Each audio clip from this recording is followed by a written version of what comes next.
You first, when you take a look at both of these QBs, who had the most impressive start so far in the preseason? Well, to me, it was Shedeur. I didn't see any interceptions when he was out there. Didn't see anything like that.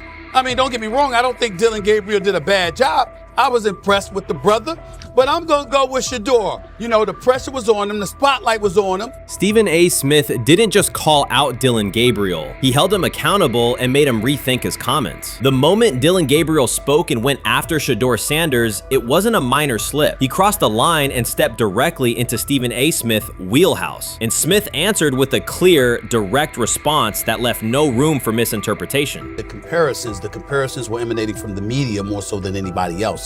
And that's what I think, that's exactly who I think he was directing his comments towards. Having said that, Dillon Gabriel, respectfully, it was stupid. A very dumb comment to make. First of all, let me tell you something right now. In every walk of life, far beyond the parameters of a football field. This wasn't casual sports commentary, it was a decisive critique. Dillon Gabriel's comments were taken apart by Stephen A. Smith with clear, direct points. Gabriel, a quarterback with solid stats but limited top-level achievements, chose to take a public shot at Shedeur Sanders. Shedeur, who has handled sustained media scrutiny and on-field expectations, became the target of an unnecessary criticism. Smith responded by challenging Gabriel's standing to make that claim, and by defending Sanders on the facts. The outcome was clear. Gabriel overreached, and Sanders didn't deserve the hit. Dan Orlovsky would sit up here in comparison to Shedeur Sanders, who did no such thing, and say, hey, thought he looked better.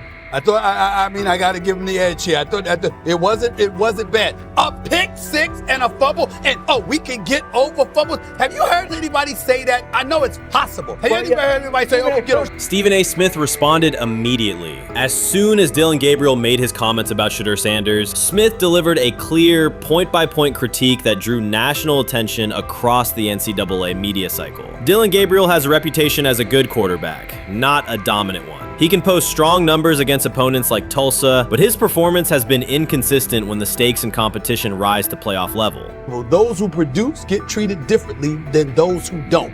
What he said echoes the mentality of all of America practically, and most certainly the world, as we see things being globalized more and more every day. It was a stupid, idiotic, immature comment, because clearly you were feeling the heat because a lot of people was talking about how Shedeur should be QB. Dillon Gabriel is a capable quarterback, but not a standout. Even so, he chose to talk down to Shedeur Sanders, a quarterback who has navigated constant scrutiny and pressure and still represents the future of a program that was struggling before he arrived. The comparison was weak. The criticism was unnecessary. Stephen A. Smith recognized that and dismantled Gabriel's argument with a clear, direct response. How the Browns react to this, how the locker room reacts to this, how Shedeur reacts to this, because it was a clear shot at Shedeur. But let's say Dillon Gabriel's talking about the media. How could you be a brand new quarterback in the NFL and the first time you get behind a mic after your first game, you throw the media under the bus? That's arrogance. Stephen A. Smith excels in moments like this. When Dillon Gabriel made his remarks about Shedeur Sanders, Smith responded with a focused, direct critique. He questioned Gabriel's standing to make that claim, noting that Gabriel has transferred between programs and has not been a Heisman finalist. Without theatrics, Smith laid out why Gabriel's resume doesn't justify taking public shots at Sanders. Smith's point was clear. Targeting Shedeur Sanders, a quarterback central to his program's future and consistently under intense scrutiny, was misplaced. Gabriel's criticism lacked the substance to support it, and Smith methodically showed why. Content today on his 42nd I want you to be meaner. Birthday. That's number one. Number two, after the game, the Browns head coach Kevin Stefanski said there was a mix-up in the routes and that players were in the area that they shouldn't have been. Look at Stephen A's face. Look at Stephen A's Look at his face. Stephen A. Oh my Lord. The strength of Stephen A. Smith's response was that he didn't just address Gabriel's remarks. He challenged the image around him. Dillon Gabriel often presents himself as an overlooked contender ready to surprise. But the reality is that his profile hasn't commanded broad attention. It's a clear reminder that not every opinion carries equal weight. This is exactly what he says. I'm told the footage of Shedeur Sanders meeting with the Giants is so bad that both the Browns and the Sanders family have threatened legal action if it is published. The New York Giants have released audio from their draft interview with Shedeur Sanders, and the disclosure has drawn intense public reaction. Fans want to know whether Sanders made critical remarks and why the Giants shared material that should have remained confidential. The situation revolves around an open microphone, contentious comments, and the broader implications of the leak. The New York Giants published a brief, edited segment from their interview with Shedeur Sanders and withheld the remaining footage. Observers are debating whether this was a strategic public relations decision or an attempt to discredit him. The team has offered no additional explanation, and many fans view the limited release as inadequate and potentially misleading. They are demanding full transparency and accusing the organization of orchestrating a negative narrative. While criticism of Sanders is vocal, his supporters are responding with equal intensity. There was another team that he sat down with. What do you mean it didn't go well after that? So, he was pissed that they did that to him. They did that to him. He counter-confronted The them. same thing they do to every other quarterback prospect. They did that to him. They slide in a mistake to see if you catch it. Right. And so Because you're the quarterback. But he didn't take it as a correction. He took it as like he got it's pissed just off. yeah, and it's like so here's another one. So another one was, he throws a bad interception, and it was a deep throw early in the game, and he comes back and they go in the meeting, they show the interception. The Giants have released only a brief excerpt of the interview and are refusing to share the rest. Their decision has drawn criticism across TikTok, X, and Facebook, where many see it as a poorly handled public relations move. Fans are calling for the full recording to be published so the situation can be judged in its entirety. The GM is on film that the son, they asked the son last draft, yo, who you think I should pick? His son like, yo, you need to get the Jaden Daniels, big. This is what his son, it's on tape. You should go Jaden Daniels. He laughing at his son. And all right, cool, get Jaden Daniels. I don't even know how that tape got out. I wouldn't have let the shit get out. Shedeur Sanders appears unfazed by the situation. Although the Giants suggested he was more hype than substance, their handling of the interview has instead elevated his visibility. Analysts across major sports outlets are now discussing him more than before, keeping his name prominent in the news cycle. New York Giants, where these tapes at? You hear me? Because if Shedeur Sanders was so unprofessional, y'all would have leaked the tapes for the whole world could see, right? Cause understand, it's a lot of he say, she say. But one thing I do know, as a young black man growing up in this world, being straightforward and not sugarcoat anything. The Giants' PR team appears to reject Sanders' family connection outright, a decision many view as unprofessional and lacking nuance. Internal discussions seem to have dismissed quarterbacks with prominent relatives as poor fits for the organization, revealing limited awareness of public perception. The response was swift. A single edited clip ignited widespread debate on social media, with fans asking why essential segments were held back and what the team might be hiding. Critics argue that if the full interview contains nothing damaging, the club should release it in its entirety. Online discussion intensified immediately and continues to gain momentum. What they do during the film and the combine and the meetings is teams will install mistakes intentionally planted in the install, and they want you to catch them. Shedeur didn't, and when a coach called him out, once again, it didn't sit well. It's like, bro, there's not many teams needing quarterbacks, especially since Pittsburgh appears to have a deal with Aaron Rodgers and Tennessee's getting Kale Moore. The Giants' decision to withhold the full interview has produced an unintended result. Instead of diminishing interest in Shedeur Sanders, it has intensified it.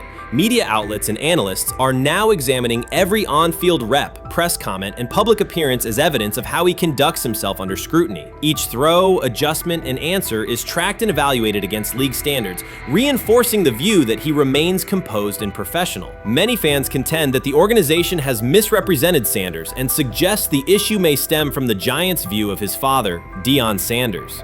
They see the partial release as an attempt to raise doubts about his character by association. That perception has only made his profile more compelling. The discussion has shifted from whether he deserves a high draft position to how effectively he withstands sustained pressure. Sanders is now regarded not just as a talented prospect, but as a symbol of resilience, central to debates about transparency and organizational strategy. Even if the Giants eventually provide more context, the visibility they have created for him is unlikely to fade. The most fun yet the most difficult thing I cover and we cover all year long is not games. It's the NFL draft. Because I've said this many times, you get lied to for a month to 2 months up to it. And so often during the draft, and every few drafts, there's a guy that really falls, precipitously falls. This year it was Shedeur Sanders, it's been Aaron Rodgers, it's been Dan Marino. Every few years somebody falls a lot. And so, but those stories don't come out until like the fall. Criticism of Shedeur Sanders from within the Giants organization has become increasingly public. Team communications appear focused on casting him as an overhyped prospect, whose character should be questioned.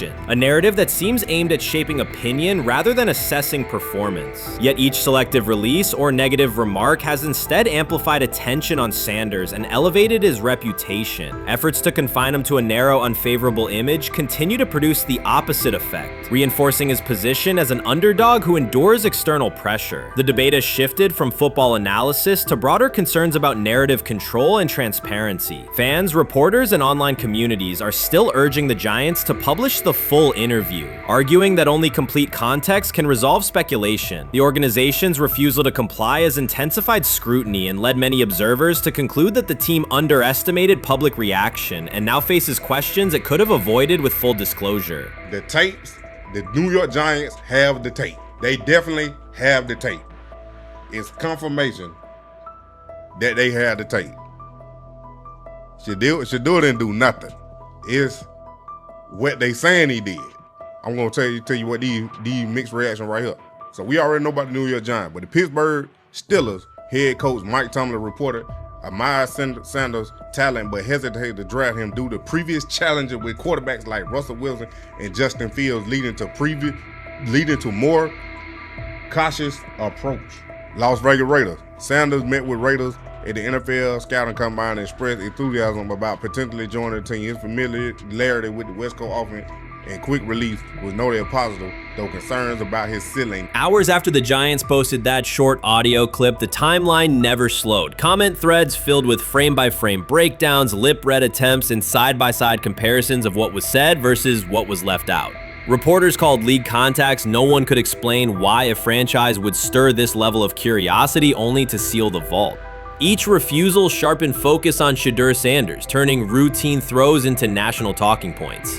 Analysts kept circling back to the same note. His cadence at the line looks unchanged, steady against the noise. Hashtags demanding the full interview, trend drop, and trend again. Podcast hosts bump scheduled segments to lead with the leak. Rival teams get asked how they would handle a similar situation, then quietly check their own archives. Inside Giants headquarters, the plan to shape the story looks less like strategy and more like a slow burn spotlight they can't switch off. And now every preseason snap, every media availability, every stray sideline camera angle gets fed into a loop that asks, what are they still hiding? The file remains locked. Curiosity keeps compounding. Until someone presses upload or steps to a podium and explains the redactions, the subject drifts away from depth charts and play design, fixing instead on secrecy, control, and the risk of underestimating how fast attention turns pressure into permanence. Momentum isn't fading, it keeps recalibrating, louder, impossible to mute. He lied to us all when he said that this was going to be an open competition, a four-man open competition when it comes to the QB situation up there in Cleveland, in which, from the looks of it, all we've seen it be was a three-man race. The only people that has been getting reps in with the first team or with the veterans are Joe Flacco, Kenny Pickett, and Dillon Gabriel. We've never seen my boy Shedeur Sanders get a chance to get in. Even with him doing the things that he has been doing up there, he has yet to get in with the... Shedeur Sanders was caught off guard by Coach Kevin Stefanski's recent remarks, which have sparked talk of bringing in another starting quarterback. Commentators are debating whether Stefanski's comments reflect eroding confidence in Sanders or a brief lapse in judgment, but the rookie now faces intensified scrutiny over his role. The Browns, we got an analyst that says that Shedeur Sanders should have some kind of a ban, banishment of some kind. Come again? Say what? For what? And we've got, this would be more troubling. If I'm a Browns fan, and this is where we're going to start, potential dissension in the ranks of the front office and the coach. And over what? Quarterback. When a program's headline quarterback suddenly becomes the subject of sideline murmurs and quiet searches for replacements, the situation is unmistakable.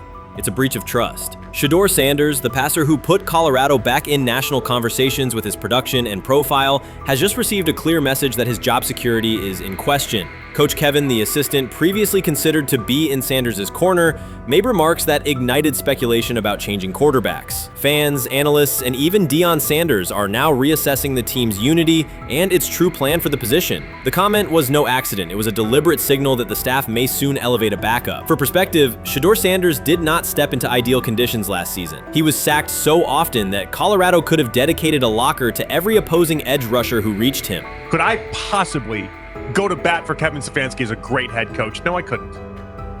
Could you go at bat against him, saying he's a horrible head coach? No, I can't. I think that's why we fall in the middle. I think that's why in a lot of these discussions, and that's why a lot of the rankings, you see him right now in that 15 to 20 range, somewhere in that middle pack of NFL head coaches. I've said earlier, Kevin Stefanski has already been given more head coaches than any coach I've ever seen in Cleveland.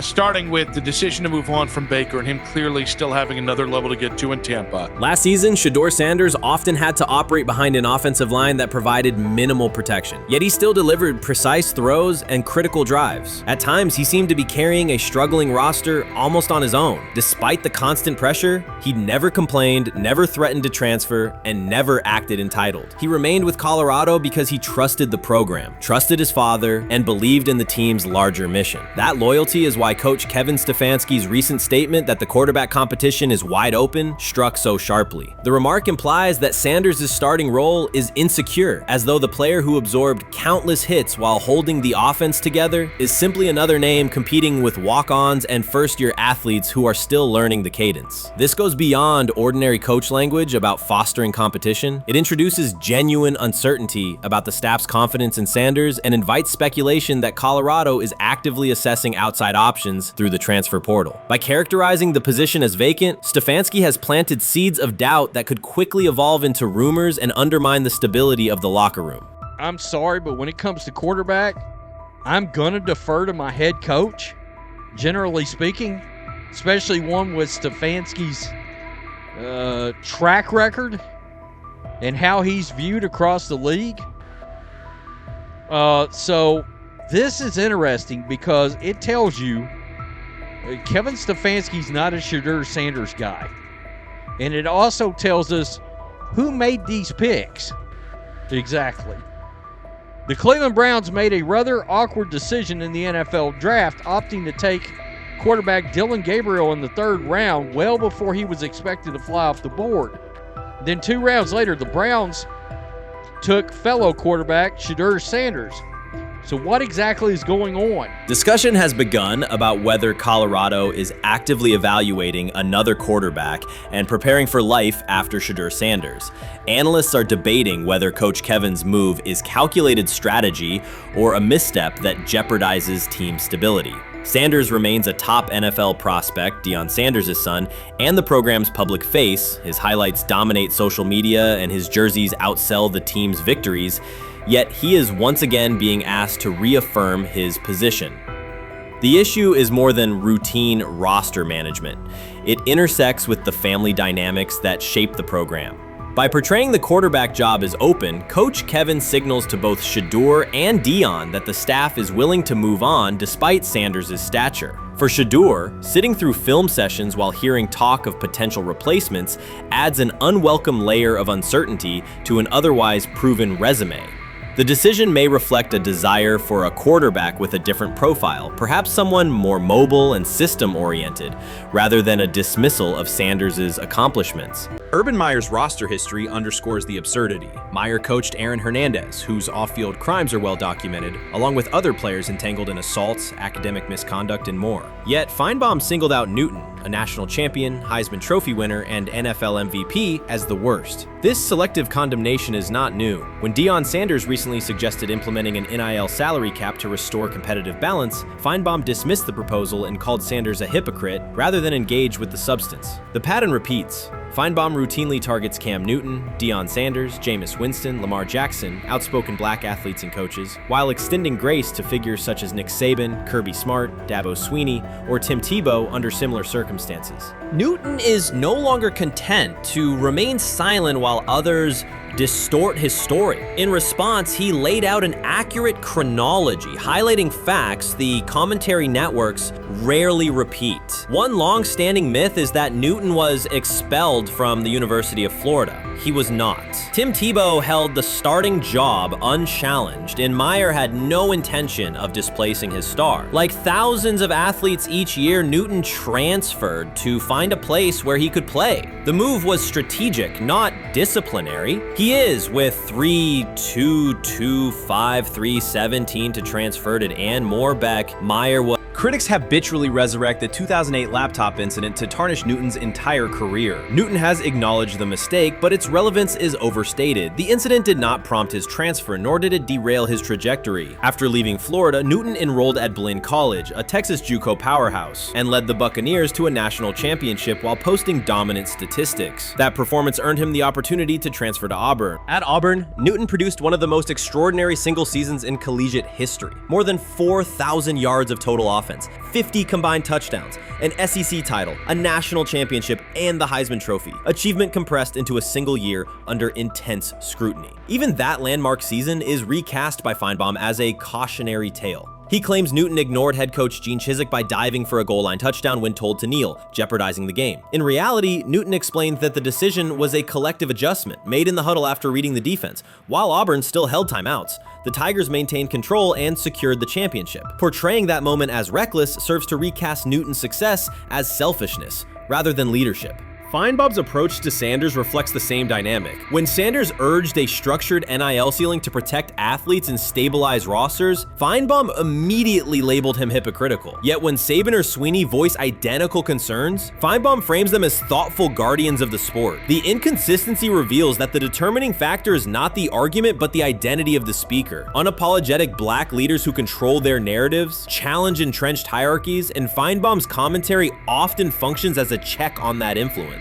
Newton countered Feinbaum's latest attack with a concise statement. "You're lying, Paul. Please stop." Behind those words lay a broader indictment of the media machinery that weaponizes half-truths. By calling Newton the worst player Meyer coached, Feinbaum was seeding doubt among fans, front office evaluators, and future historians. Newton, now an established media presence and entrepreneur, no longer depends on traditional outlets to correct the record. He reminded audiences of 3 essential truths. He departed Florida on his own terms, he led Auburn with support from coaches and teammates, and he captured every major accolade available in college and professional football without conforming to prescribed expectations. An unspoken rule lingers in American sports discourse. Black athletes may excel, but must do so quietly, gratefully, and without highlighting systemic inequities. Newton broke that expectation early by celebrating with unreserved joy, answering questions candidly, and refusing to minimize his personality. For some commentators, that confidence is reinterpreted as arrogance. Feinbaum's repeated attempts to undermine Newton follow a familiar script of policing behavior rather than analyzing performance. Yet legacy rests not in a pundit soundbite, but in tangible achievements and public memory.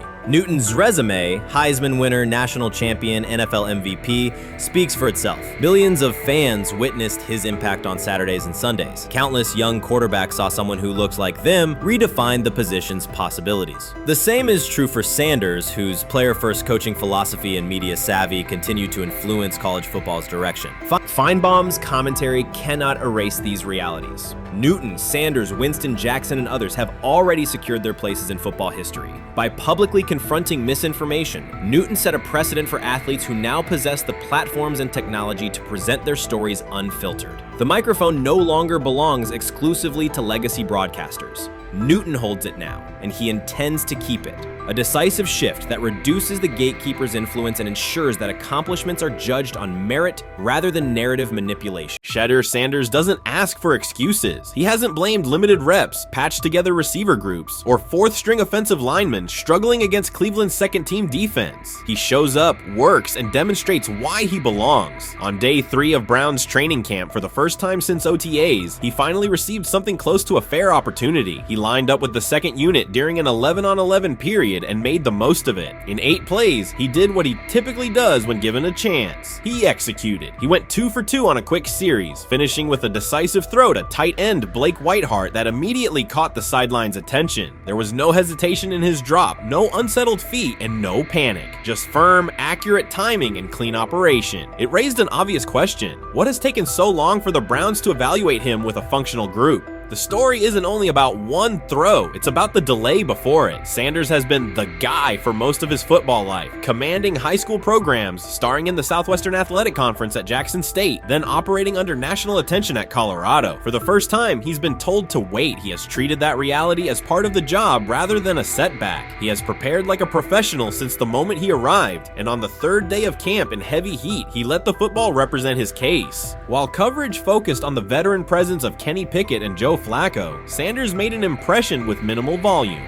The difference with the second team was immediate. Protection held up, routes were on schedule, and progressions unfolded as designed. Within that structure, he looked like the quarterback who led efficient offenses at Jackson State and Colorado. Calm in the pocket, decisive in his reads, and accurate to tight windows. This was not simply a good practice period, it was a clear statement. He was not just operating the script, he was directing it. The timing was sharp, the reads were clean, and the seam throw to Whiteheart was a high-level anticipation throw, professional in placement and pace. The narrative around Sanders should reflect that when he is placed in a workable situation, his strengths are visible. Early work with 4th unit personnel included protection issues and unreliable spacing. With the 2nd unit, those variables stabilized and his work looked consistent with his resume. The performance supported a straightforward conclusion. The evaluation should move forward with higher quality reps. Sanders has been explicit about his approach. He does not request special treatment. He intends to be prepared so that when an opportunity appears, he can step in without a drop-off. He has said he wants to be ready for anything and not offer explanations after the fact. That mindset fits what teammates and coaches have observed. A quarterback focused on the assignment, not the conversation around it.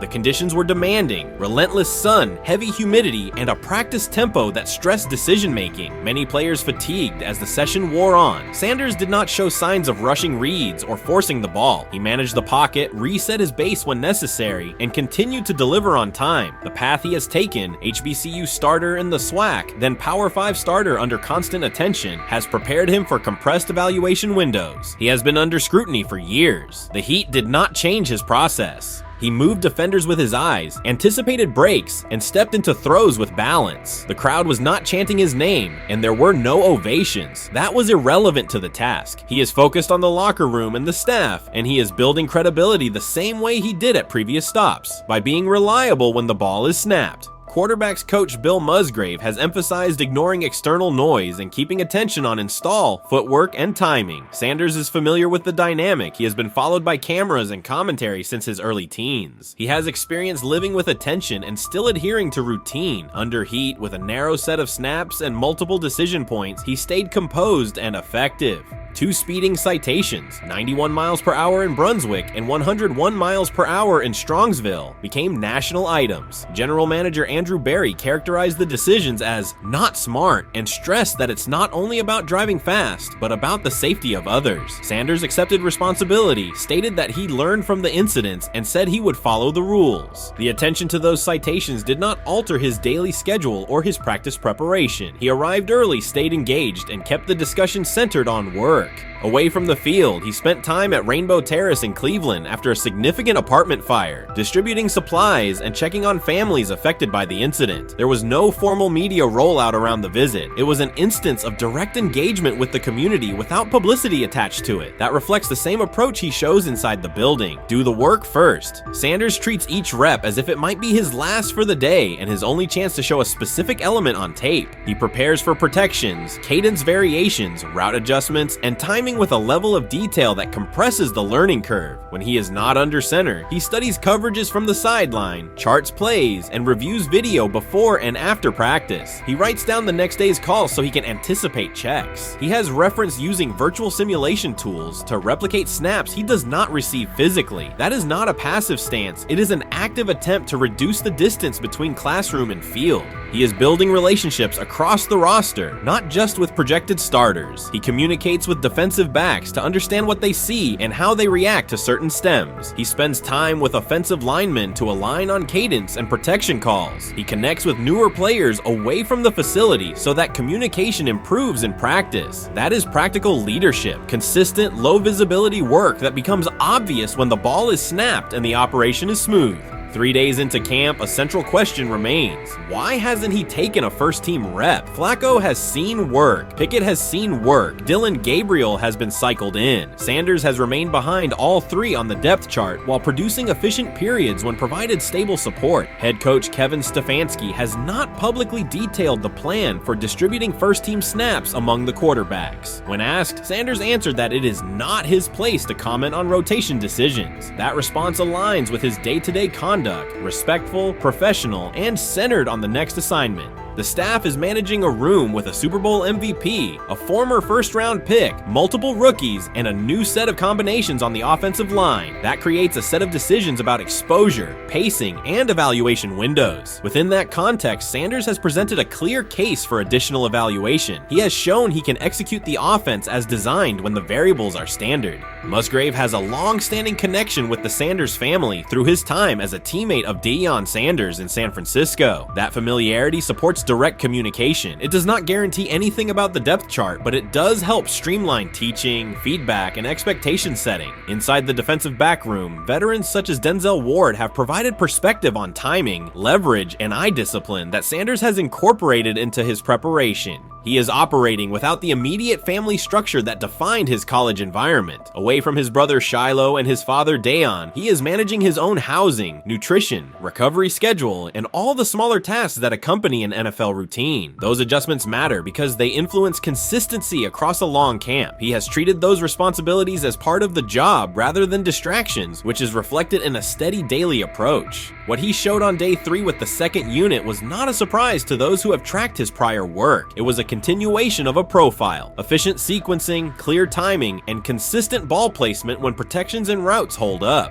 The 8-play period was short, but it was enough to reinforce the point. He doesn't need a large sample to demonstrate baseline operation. He needs a fair sample to test ceiling and adaptability. There is also the matter of perception. Public attention concentrated on the speeding tickets and the general manager's response. Less attention fell on the preparation, the efficient period with the second team, or the community engagement at Rainbow Terrace. That imbalance is common in training camp narratives. Sanders has handled it by keeping his answers simple and his focus on football. He has not tried to redirect the conversation. He has done his work and waited for additional reps. The objective next step is straightforward: expand the evaluation with higher unit personnel and standard opponents. That does not require a complete reshuffling of the depth chart. It requires allocating a defined sequence of first-team snaps so that timing with starting receivers and protections with starting linemen can be measured on tape. The staff can then compare operation speed, accuracy under pressure, red zone decision-making, and 2-minute mechanics against the other quarterbacks. That is the most direct way to clarify the competition. None of this dismisses the experience or track records of the veterans in the room. It emphasizes that the purpose of camp is to test assumptions with current performance. Sanders has provided enough evidence with the second unit to justify a broader look. He has shown that the pace of his feet matches the pace of his eyes, that he can hold safeties with his shoulders, and that he can drive intermediate throws without float. He has also shown discipline to take the clean completion rather than force the vertical shot when leverage dictates otherwise. Every day, he has addressed the controllable items: meetings, note-taking, install recall, cadence management, and post-practice review. He has not asked for public guarantees. He has asked for an opportunity to compete on comparable terms. The 8-play sequence with the second unit was a small but clear example of what he can do when those terms exist. The staff's communications have been measured. Stefanski has not laid out a schedule for first-team rotations publicly. Barry addressed the speeding incidents directly and emphasized standards for decision-making off the field. Sanders accepted the criticism, adjusted his behavior, and moved forward. Those are the relevant facts. What remains is a football evaluation that can only be completed by giving him snaps with the top group and measuring the results. If that evaluation occurs and he performs at the level he showed with the second unit, the conversation will shift from potential to placement. If it does not occur, the question will persist through camp. Why not test the full picture? Sanders has built a case based on preparation, poise, and execution. He has demonstrated leadership by building relationships across the roster. He has shown maturity in handling external issues directly and moving on. He has given the staff reasons, on the field and in the building, to continue the process.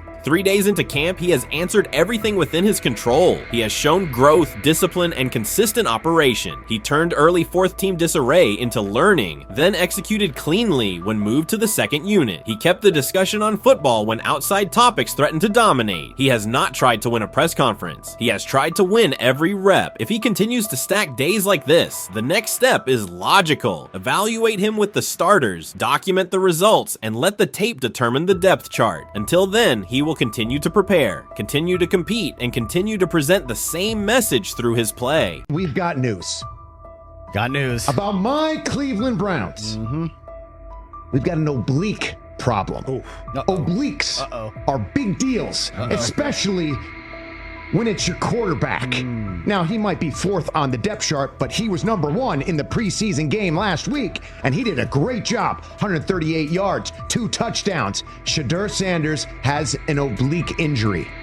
That is not good. I do not like this.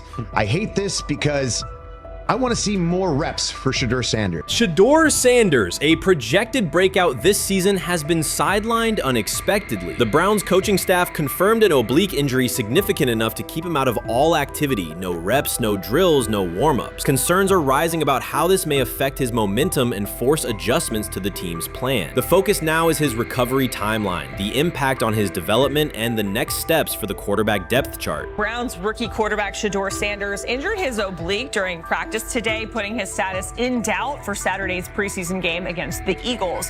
He's the latest quarterback on Cleveland's roster who has dealt with a health issue, joining fellow rookie Dillon Gabriel and Kenny Pickett.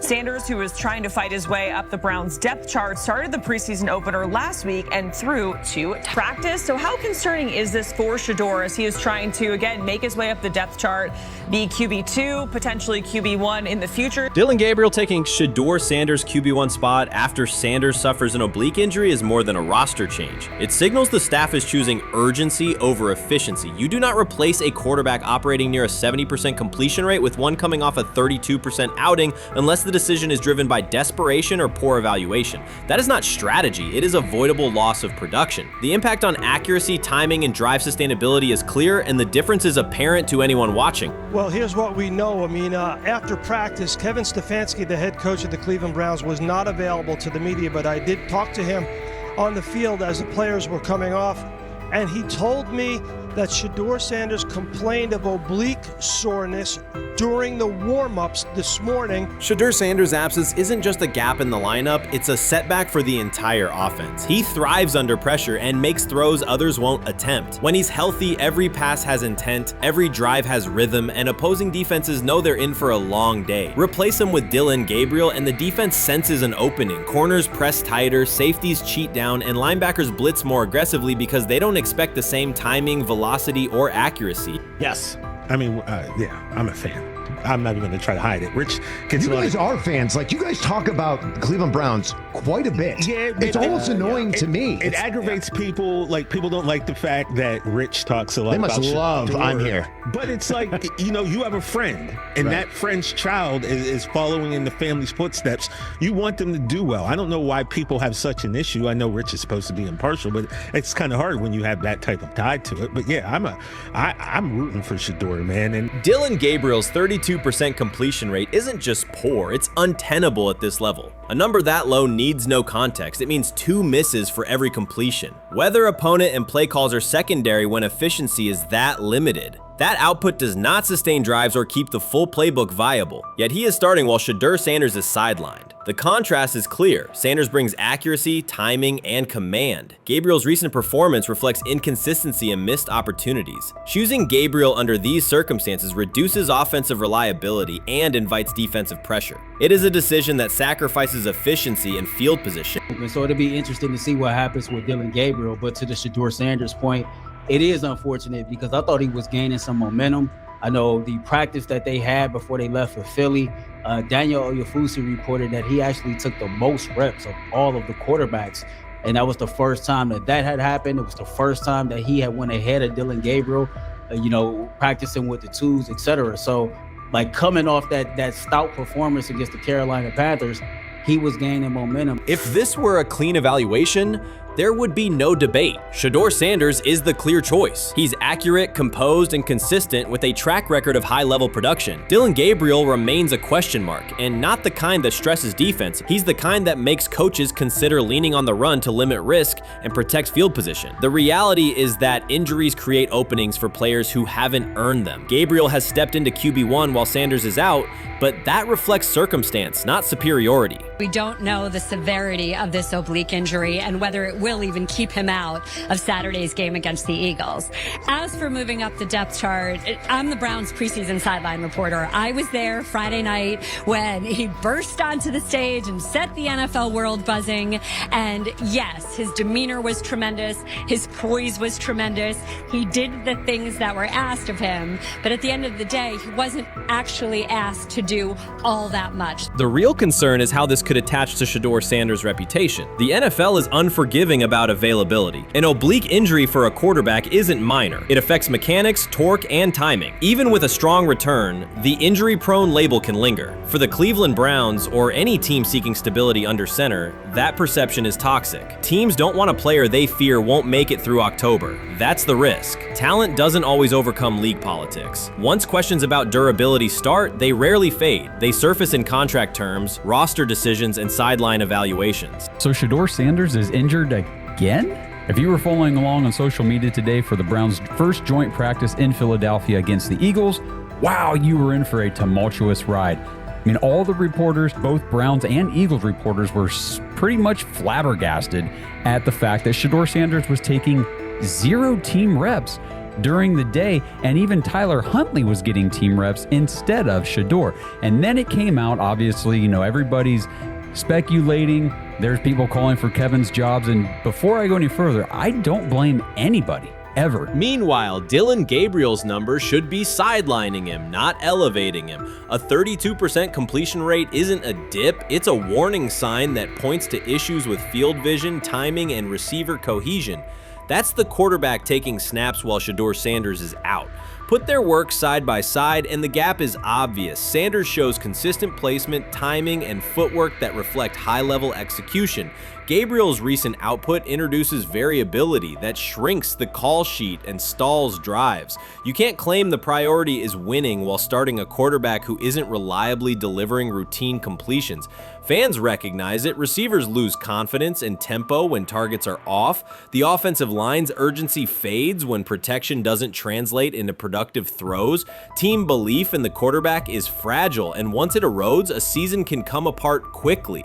We could be looking at, 3/4 of Snoop and maybe 1/4 of Dillon Gabriel. Not really exciting for the fans. Of course, it would be nice to see what Dillon looks like. Did spend third-round capital on him. If you're Dillon Gabriel and you're a rookie, you want to get healed. You want the reps. You want to take these reps. So what do you do to prepare yourself and get ready? Because, man, when rookies get injured, it's like these reps are so valuable. Yeah, sets them back a lot. We do have some video here. Mike Garafolo had some video of Jalen Hurts kind of helping Shedeur use his cart to get off the field here. Shedeur Sanders changes the entire equation. His presence under center keeps defenses honest, keeps teammates engaged, and expands the coaching staff's options. You can call vertical shots, open the playbook, and control the game's tempo. Dillon Gabriel limits that. With him, the playbook narrows, drives stall, and the defense ends up on the field too long trying to compensate. The Cleveland Browns are not in a position to gamble at quarterback. This is a franchise with a difficult history at the position. With Gabriel, the issues are visible from the stands. A 32% completion rate won't jump to 60% with a few extra reps. If anything, it will decline as defenses present looks they would not risk against Shedeur. And that's the core issue. Shedeur Sanders at 80% is still a better quarterback than Dillon Gabriel at his best. That isn't exaggeration, it's the numbers. If Sanders is a 70% passer when healthy, even a drop to 60% keeps him well ahead of where Gabriel is now. Yet the team is rolling with the quarterback who isn't delivering routine completions. Every week Sanders is out, his hold on QB QB1 loosens. That's the hard truth. The longer Gabriel stays in the role, the more coaches cite continuity and chemistry to cover what's happening on the field. Every throw and every drive has to be a statement, not just to win, but to erase any notion that Gabriel is a legitimate alternative. In the NFL, QB1 isn't handed back because you used to be the best option. You have to take it.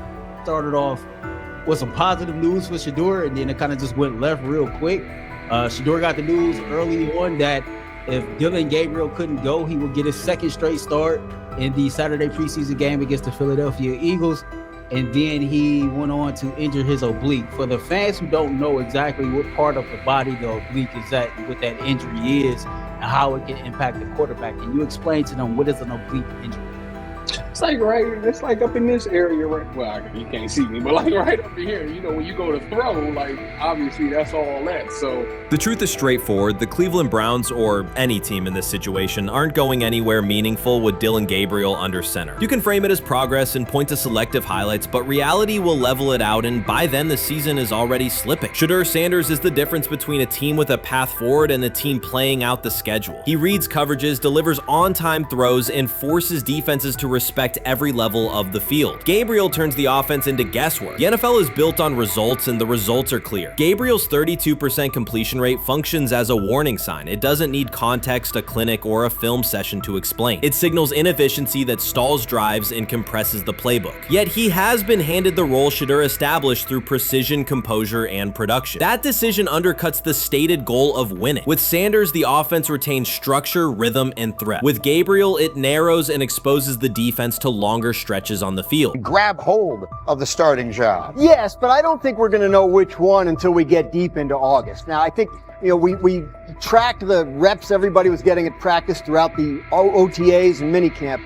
But when you talk to people there, they just want to make sure everybody got what they needed. And that, Kenny Pickett, we find out if he has the goods to be the starter. Joe Flacco, they back him off a little bit. He's 40. He may not need as much. The rookies, Shedeur Sanders and Deion Gabriel, what do they need to learn to make the transition from the college game to the pro game? That's what the spring was about for the Browns quarterbacks. Now, Shedeur Sanders has moved from social media celebrity to on-field standout, and ESPN now lists him among its first-team candidates. Reactions are split. Some fans are impressed while others are skeptical. Whether this reflects Deion Sanders' long-term strategy or simply Shedeur's rapid development, the story is drawing widespread attention. Here's a look at what led to this moment. They never planned on taking him. The problem is, like Ocho Cinco said, you got somebody that has endeared himself to the locker room.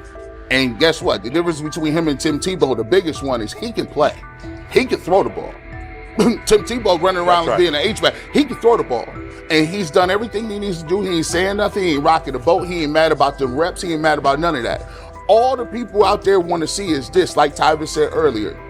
We want to see what he can do with Jerry Jeudy. Online reactions are sharply divided. Some fans strongly support Sanders, while others argue he is overrated. Traditional analysts cite statistics and claim his recognition comes mainly from his father's name. Sanders supporters are actively celebrating his rise and already predicting a future NFL career. Sports media outlets have made his candidacy a central topic of debate. The discussion now extends beyond statistics and victories to include his marketability, public image, and on-field presence. Sorry, is Shedeur Sanders going to get a chance to win this job? Do you believe he gets a legit shot to win this job? Listen, I think, first of all, the action's going to really start in training camp. Like, forget all the OTA stuff. You don't win a job in OTA. The real action starts in training camp. And just like Shedeur said, during the mini camp, when it's time to take your reps, you got to make the most of it. Because I think early on, there's going to be a lot. Remember, Joe Flacco didn't hardly practice in OTAs and mini camps because they were giving the young guys. Right. So when he gets his opportunity, he's going to have to make the most of it. Analysts are closely reviewing game footage to evaluate Sanders' decisions and mechanics, while others examine his social media activity to see how he balances content creation with quarterback duty. Shedeur Sanders' placement on ESPN's early first-team list has taken over the college football conversation. Supporters circulate his highlights and argue that his on-field production and leadership justify the honor. Skeptics claim the recognition relies too heavily on his family name and question whether his resume is strong enough for first-team status. Analysts are rewatching game footage to assess his reads, accuracy, and pocket presence, while others examine how he balances a high-profile social media presence with quarterback responsibilities. The debate has pushed other storylines, such as conference realignment and NIL issues, into the background, leaving fans and commentators focused on Sanders' performance, marketability, and overall impact on the sport. I'll keep saying it. I believe Shedeur Sanders should play more games than any other quarterback on this roster this year, because he's the only guy that I look at and say they might have something here. Because I'm telling you right now, they left night one of the draft saying we are taking our quarterback next year. So it's on Shedeur or Dylan or Kenny, probably not Joe, to change their mind. To change their mind. But you got to find out. You've got to find out. Opinions differ on whether Sanders is benefiting from his family name or simply showing real progress, but the attention is undeniable. Social media is flooded with edited images elevating him to legendary status. Critics argue the first-team nod is driven by hype and marketability, while supporters point to his flashes of strong arm talent, field vision, and decision-making. Regardless of motive, the announcement has dominated the football news cycle and intensified debate over how much of his rise is performance-based versus media-driven. Highlight reels rarely show Sanders' turnovers, late-game mistakes, or inconsistent stretches. Being named to a first-team watch list suggests sustained dominance, something Sanders has displayed only in flashes. His selection appears driven as much by brand recognition and media appeal as by performance. ESPN's decision has intensified debate. Data-driven critics post statistics that question his resume, while passionate supporters predict awards and future NFL success. Commentators recall a time when first-team consideration required years of proven excellence. Yet many fans already see the announcement as confirmation that Sanders is on track for major college football honors. Shedeur Sanders has earned first-team reps when training camp commences later in July. I'm not saying like he's the first guy up when you do 11 on 11s day 1, 2, 3, 4, 5 at training camp. I'm not necessarily saying that, but he's the one quarterback that we didn't get a chance to see take reps with the ones. But I think Shedeur has a chance to like make this conversation interesting if he gets those reps with the ones and he has the same success that he did with the 2s, the 3s, and the 4s. I have confidence he can show you something, but I got to see it. We all got to see it before we can actually judge that. Some believe Deion Sanders is already preparing for an award ceremony, while others are furious, threatening to protest ESPN's credibility over Shedeur's first-team mention. Critics argue that honoring Sanders without a full season of elite play undermines college football standards. Supporters insist his performance and profile justify the recognition. The debate reflects a broader clash between traditional merit-based evaluation and modern brand-driven visibility. In today's landscape, first-team consideration is no longer only about statistics. It also involves marketability and audience engagement. Whether welcomed or rejected, Sanders commands attention and embodies the sport's shift toward both performance and personal brand. How you feeling? I'm getting there. You see what I got on, right? That's why I was asking how you help for it. Yeah, I'm getting there. See? Brian, what they had to? I had blood clots. Okay. And they amputated, you know. But I work with it. Man. Yeah, I'm amputated. So I get that worked on a couple times a day. Keep the blood circulating, blood flowing, but it's a new normal. And the best thing about here, we have a whole medical team on the second floor. Right. We have a whole medical floor, which is great. Deion Sanders is shaken, this time not by a hit on the field. In a sudden turn, Ryan Clark has uncovered a serious plot affecting Shedeur Sanders' NFL draft status, and the disclosure is reverberating across the sports community. What once looked like a simple scheduling delay may actually be a calculated effort to undermine Deion's son. The facts suggest intentional sabotage, a breach of trust, and repercussions that could be far-reaching. This is no routine football headline. It is personal, and Coach Prime did not see it coming.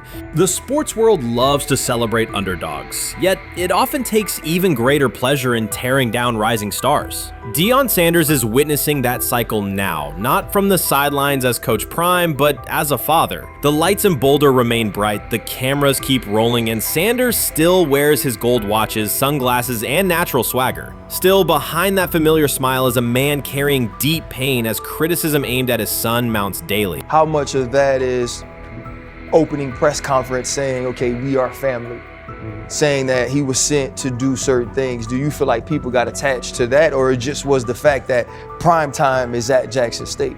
It's prime time. If my son plays cornerback, I want him to be around, in my opinion, the best cornerback ever to touch the field. That's right. If my son played DN, I'd have to talk to you and tell me who's coaching the DNs. That's but right. I was sending my son to play for prime. His pain does not come from critics or losses, but from watching his son, Shedeur Sanders, get pulled into a system where politics outweigh performance. By every metric, arm strength, accuracy, field vision. Shedeur belonged in the top 3 of any NFL mock draft. Defensive coordinators who tried to unsettle him know he never flinches. He owns the unteachable leadership trait that turns strong prospects into franchise cornerstones. Then the narrative shifted. Draft boards that once placed him 2nd or 3rd slid him to 5th, then 12th, and eventually out of the 1st round on some lists. Analysts grew cautious, executives became vague. The statistics stayed strong, and the game film still proved his ability, yet the buzz evaporated. The abrupt silence felt deliberate and wrong. Former NFL safety and respected analyst Ryan Clark then delivered an unfiltered disclosure, not on a scheduled TV segment, but in an unscripted comment. He stated plainly that influential figures inside the league were not overlooking Shedeur Sanders. They were actively holding him back. The motive, Clark said, was political, and the real target was Deion Sanders, Hall of Famer, architect of Jackson State's resurgence, and the coach who turned a 1-11 Colorado program into a national headline. Deion's refusal to conform, wearing sunglasses indoors, dancing with players, speaking candidly, challenged an establishment that favors predictable images and rehearsed statements. According to Clark, that resistance to tradition was not forgotten. When Shedeur displayed the same mix of talent and confidence, concern spread through front offices and media circles. Questions about leadership style and attitude surfaced. Coded language for discomfort with a quarterback who mirrors his outspoken father. Clark's point was clear. The issue is not Shedeur's performance. If he had posted identical numbers at Ohio State or Alabama, endorsements and media specials would follow. Instead, interest cooled, because the Sanders family embodies a self-made identity the league cannot easily manage. Their visible pride and independent brand challenge a system that prizes control. And that threat, not football ability, is what Clark believes is suppressing Shedeur's draft stock. What do you think is happening in Browns camp? What do you think is going to happen there before I let you go, Lewis? You know, I think it really does. It really does all depend on how Kevin is able to, as it relates to Shedeur, work him in enough. Well, one, Shedeur has to earn the right for Kevin and the staff to have discussions about, hey, we got to get him more reps with the 1s and 2s. We got to get him more reps with the 1s and 2s when we're going team period, not just walk through or not just 7-on-7 team. Louis Riddick reacted sharply on air after viewing practice footage from the Cleveland Browns. The clip showed quarterback Shedeur Sanders executing a string of precise throws while the Browns head coach watched with a broad smile. Riddick questioned whether the session was focused on evaluation or celebration, arguing that visible enthusiasm from the staff could cloud objective assessment of a rookie's progress. Earlier in the segment, Riddick's tone had been measured once the Sanders highlights appeared. He criticized the perception that a routine practice was being treated like a marquee event. He stressed that coaching reactions should remain subdued until performance translates into game situations. Riddick concluded by calling for accountability and asking the Browns to clarify how they plan to manage expectations for Shedeur Sanders as training camp continues. Couldn't imagine me myself saying, hey, you know what, as someone who has been at the very bottom to try and ascend to like some level of success, I could never imagine going, you know what would be really cool?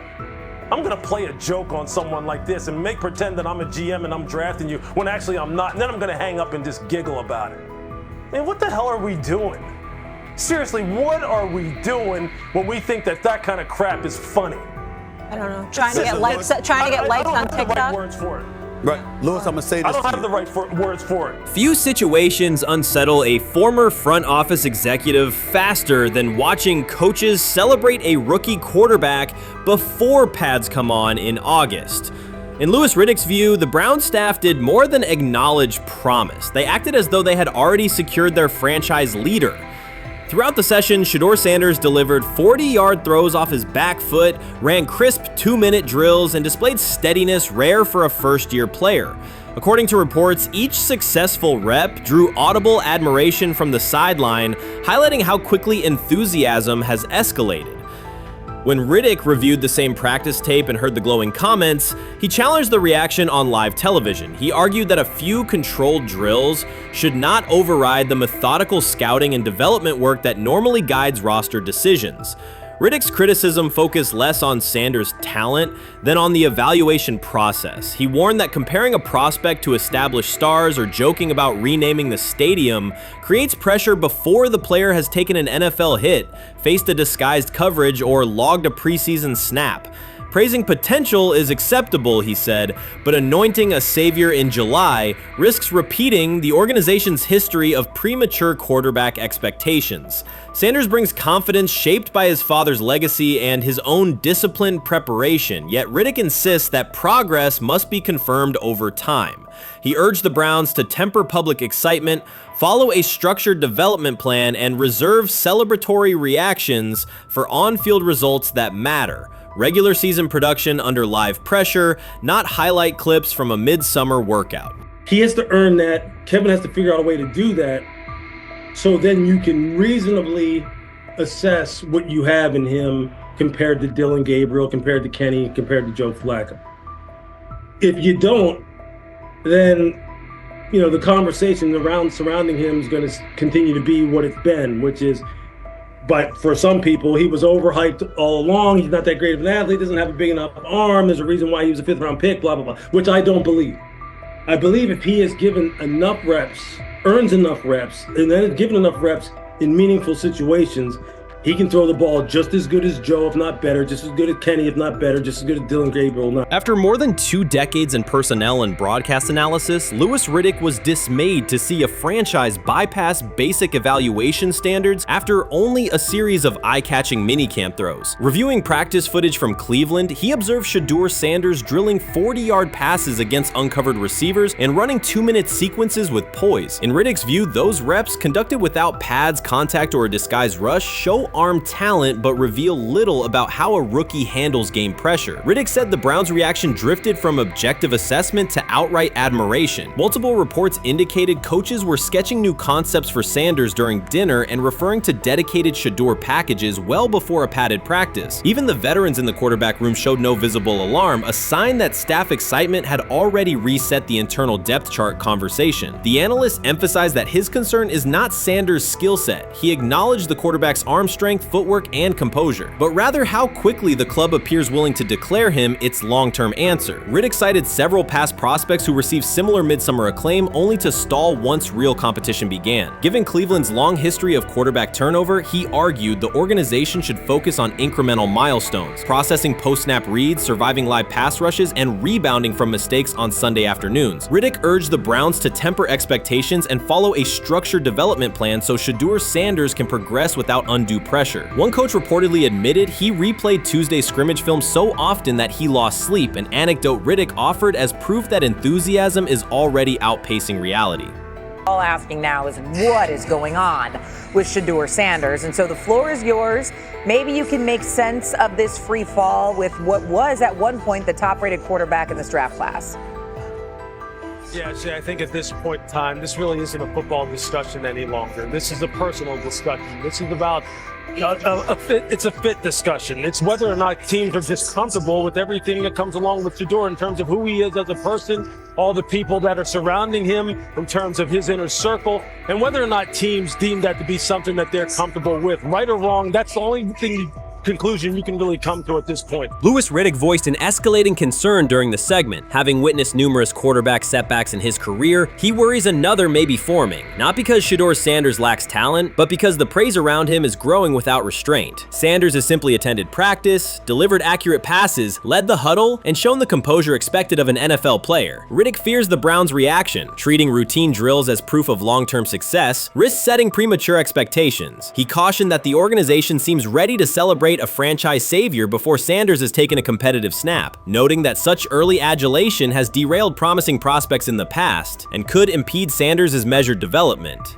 While much of the NFL community attended the ESPYs in Los Angeles, Shedeur Sanders spent the day in Cleveland with families recovering from a residential explosion. He did not seek cameras or a red carpet appearance. He chose to be present in a neighborhood working through loss. Weeks earlier, an explosion at the Rainbow Terrace Apartments in the Garden Valley neighborhood displaced more than 100 residents. Local officials reported that 42 families were left without housing. A father suffered burns over most of his body and remained in a coma. His 2 young children were hospitalized in critical condition. The damage extended beyond structures. Families lost possessions, stability, and routine. Cleveland City Council member Richard A. Starr described the moment as a family fighting for its future. Outside of local reporting, national attention was limited. Sanders decided to go to the site, meet residents, and help organize a day focused on relief and connection. The decision drew questions almost immediately. Some asked why he was not at the ESPYs, others questioned his motives. Sanders did not respond with counter-arguments. He explained simply that he felt an obligation to be present and that he would act on that conviction. This was not a team-scheduled appearance. He promoted the gathering himself, arrived without ceremony, and spent the day with residents. His approach emphasized listening, participation, and time.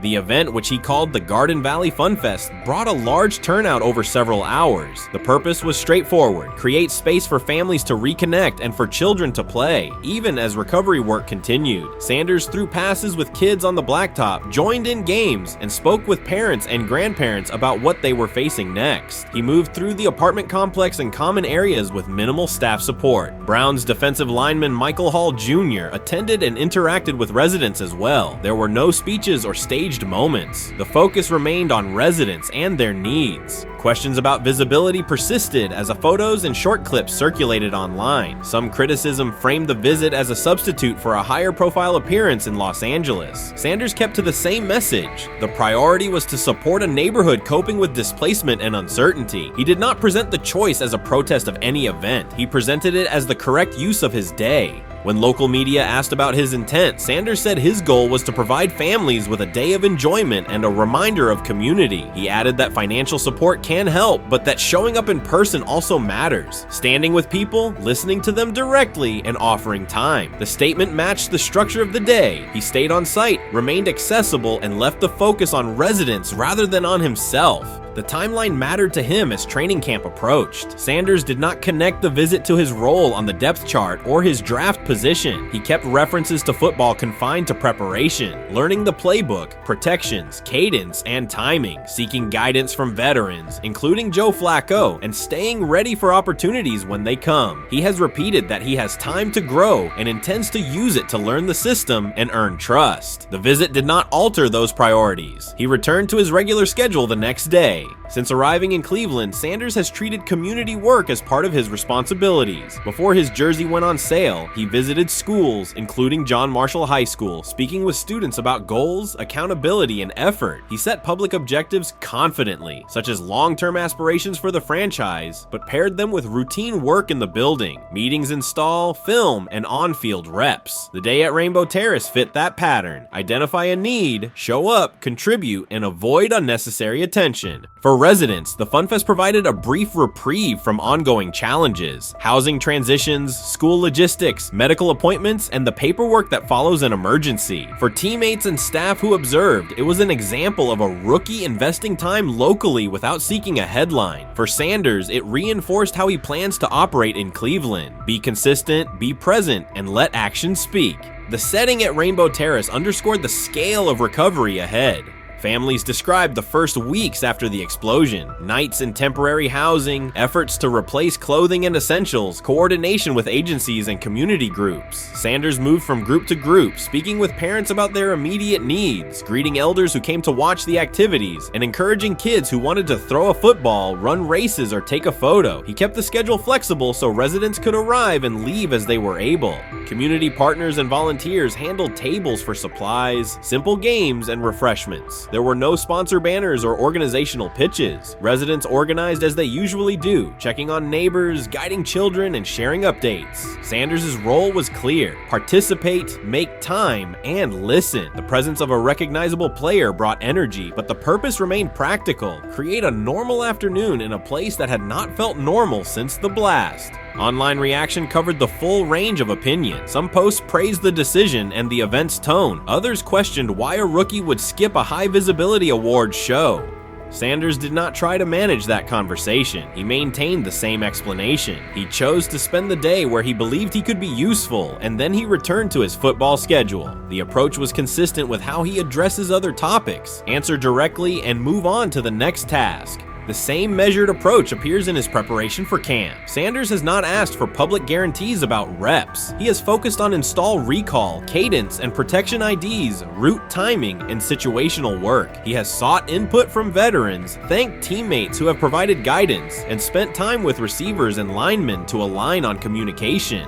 Coaches have emphasized that the quarterback competition is a process, and Sanders has accepted that framework. His emphasis remains on readiness. None of this overshadows the experience and resumes of other players on the roster. It does provide a clearer picture of how Sanders operates as a professional. He separates off-field actions from promotional efforts. He keeps football preparation focused on what he can control. He communicates with teammates across position groups so that timing and expectations are shared. He does not try to steer attention in his favor. He tries to make steady progress. The day in Garden Valley was one example. He arrived without a speech, stayed for hours, and left without an announcement. He did not ask for recognition. He offered time. Residents responded in kind. Kids lined up for catches and races. Parents and grandparents asked about camp and wished him well, and neighbors coordinated rides and schedules around the event. The atmosphere felt like a neighborhood gathering, not a media production. Local leaders who were present or who spoke later emphasized that recovery will take months. Families will continue to navigate housing, healthcare, and daily logistics. Events like the Fun Fest do not resolve those issues, but they help sustain community connections and morale. Sanders' contribution was to create a space for that to happen and to treat the day with the same seriousness he applies to practice, plan, execute, and keep the focus where it belongs. As the preseason approaches, Sanders will continue to compete for opportunities on the field. He has said he will be prepared when called upon, and that he understands the importance of mastering details before focusing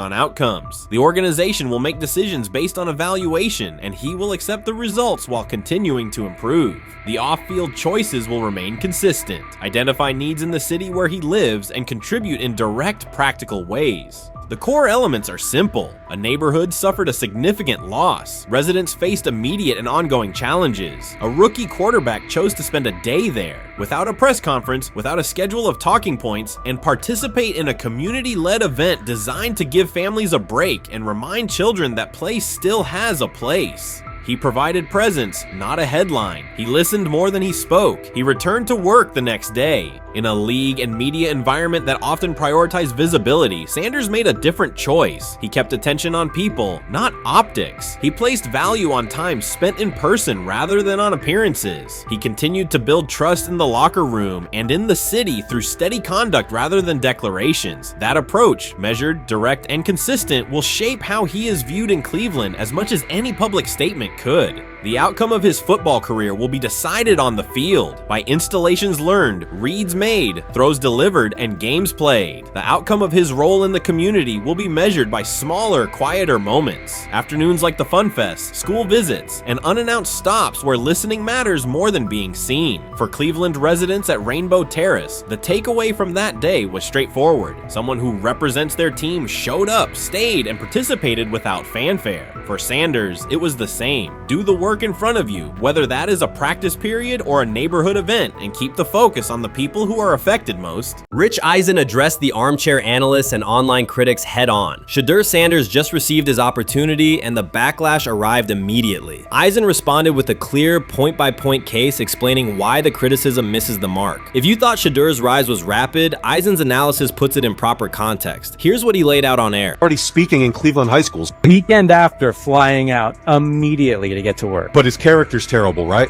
You know, and listen, oh, he interviewed bad, you know. According to who? The New York Giants? No offense, Bert. The same New York Giants that gave Daniel Jones a huge contract and let Saquon Barkley out the door, that's the intel we're trusting here? That was for him to celebrate. He just made, I mean, look, he put in work in college. He had the privilege of being coached by his father, which we all would love and do. Turned around not one, but two programs in college football. And then literally for any athlete, being drafted at the highest level is a success story in itself. Rich Eisen delivered a direct response to the critics. He addressed the online claims reducing Shedeur Sanders to Deion Sanders' son instead of evaluating him as a quarterback on merit. Eisen challenged those assumptions and refocused the discussion on performance, preparation, and opportunity. Say Kenny Pickett had strained his hamstring. Shedeur, they say his first day in pass, 9 for 9, 2 touchdowns, no interceptions. Really was just hating on this young guy. Within minutes, Rich Eisen delivered a structured breakdown, addressing each claim with evidence and dismantling weak narratives through clear analysis. He replaced speculation with data and kept the focus on what matters: decision-making, accuracy, leadership, preparation, and game management. The reality is simple. Shedeur Sanders was not given this opportunity. He earned it through performance and consistency against real competition. He accepted the role, met the standard, and handled the moment with professionalism and urgency. No shortcuts, no favors, just results and readiness. Eisen's point was direct. Evaluate Shedeur on his work, not assumptions, and acknowledge that he has justified the opportunity on the field. I've done it at 2 locations already, so it's simple. So that's why when people say I'm not, one of the top quarterbacks or the top quarterback, is what are y'all going based off of? Because I did it year after year after year, and you see the progression. So it's like, obviously, it got to be some type of external hate that you have for the family, for the last name, for anything, because I know I proved myself. While many were still debating whether he was NFL ready, Shedeur Sanders stepped onto the practice field and operated like a clear QB1, setting protections, controlling tempo, and executing the plan. The narrative that he is just flash, media attention, or his father's influence does not hold up against his work in installs, progressions, and situational drills. What he showed was composure, efficiency, and command of the offense. He processed quickly, protected the football, and delivered on-time throws, demonstrating preparation and control. I'm a firm believer. If I wanted Shedeur Sanders at 2, at worst at 33, of course I already think that he's better than other quarterbacks, because that's the type of talent. That's where I would have picked him at. And if he was at 2 or 33, and he still had this same exact skill set, we would be talking about him starting and playing. Right. Well, there'd only be 3 quarterbacks. It'd be 3 quarterbacks, not 4. Not 4, yeah. But since he moved to the 5th round, that's cool. They might have to go along with it. But to me, I think if you ask who got the best tools, I'm going with Shedeur Sanders. From the first day of camp, he was not there to get by. He arrived to lead. There was no hesitation in installs, no lapses in fundamentals, just precise timing, clean footwork, and consistent velocity to every level of the field. He managed protections, controlled cadence, and delivered in situational work, showing command rather than learning on the fly. The approach was efficient and disciplined, with attention to detail and progressions and ball placement that reflected preparation, not improvisation. At the same time, Rich Eisen addressed the narrative directly and backed it with evidence.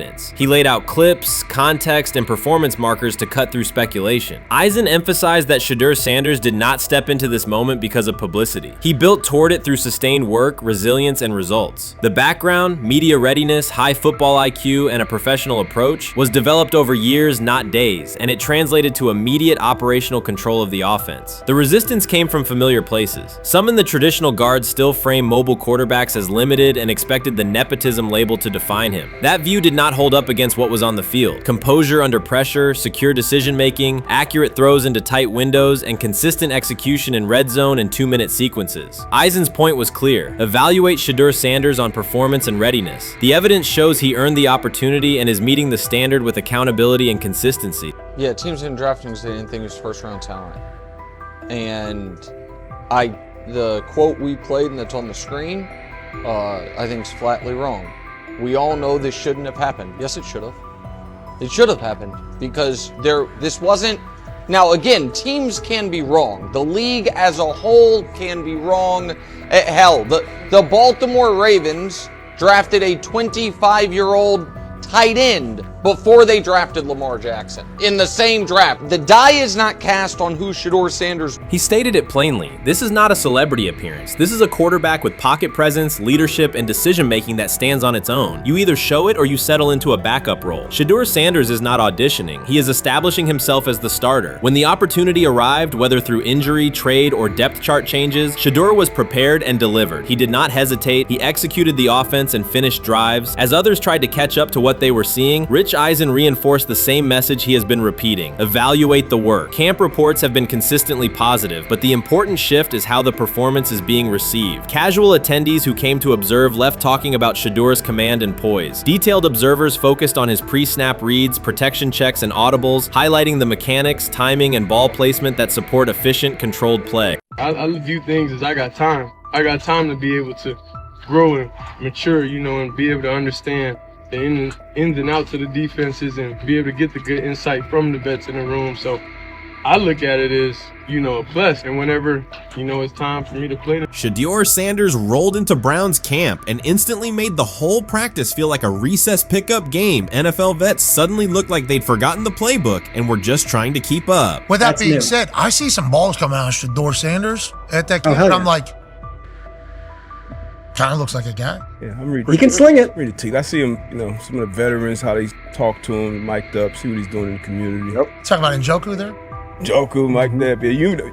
Once you see, different little interactions and things like that, I know he has the talent. We'll see. It'll be a competition that usually brings the best out of guys, especially young guys. So I'm interested to see how that quarterback situation. Right after Shedeur Sanders tightened his cleats and the Browns settled in for what they figured was a routine camp day, the whole vibe tilted sideways. No blazing comet, no UFO touching down at midfield, just a swagger-charged quarterback striding in like he'd crashed the wrong league and thought, yeah, I'll stick around and run this show. The Browns had no clue what storm was rolling in. You'd expect an NFL team to do a quick scout, maybe pull up a highlight reel or two, but nope.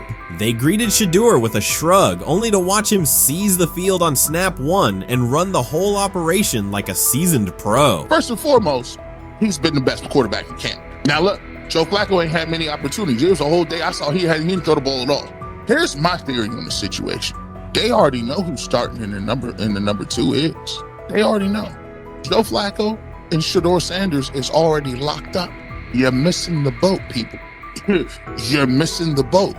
Your boy, Kenny Pickett and Dillon Gabriel, oh, they're fighting. Shedeur didn't merely clock in, he hijacked the session. One moment he's loosening his arm, the next he's roasting veteran QBs like faded names on busted draft boards. Defensive coordinators everywhere had the same gut punch reaction. Uh-oh. His pocket poise? Straight disrespectful. His timing? Psychic. And every pass left his hand like it was laser guided to its mark. While Shedeur Sanders was slicing up routes, the Browns' secondary looked less like an NFL backfield and more like a gaggle of dads sprinting through a Saturday fun run. Big on enthusiasm, short on closing speed. Coaches fought the urge to slam the emergency horn. Players traded wide-eyed, "Are we serious?" stares, and someone even double-checked that a hidden camera crew wasn't about to pop out of the tunnel. But nope, this was pure Shedeur. Half cold-blooded surgeon, half highlight factory. He wasn't dropping a casual "I'm here," he was crafting a masterclass. From the first rep, the tempo changed. Shedeur Sanders accepted the snap with steady footwork, diagnosed the Browns' single high shell, and delivered a tight window seam route that forced the free safety to recover late. Throughout the period, he manipulated leverage with quick shoulder fakes, moved through full field progressions, and released on time from a balanced base, consistently putting the ball on his receiver's upfield shoulder. Cleveland's coverage struggled on multiple fronts. Safeties hesitated between deep half responsibilities and underneath support, creating voids at 15 to 20 yards. Cornerbacks and off-man were caught in trail position when Sanders used rhythm throws on 3-step drops, while those who tried press technique had their inside hand neutralized by his receivers' outside releases. Linebackers widened to match shallow crossers, leaving the middle hook unguarded for pivot routes and option digs. One corner attempted a line of scrimmage jam. Sanders immediately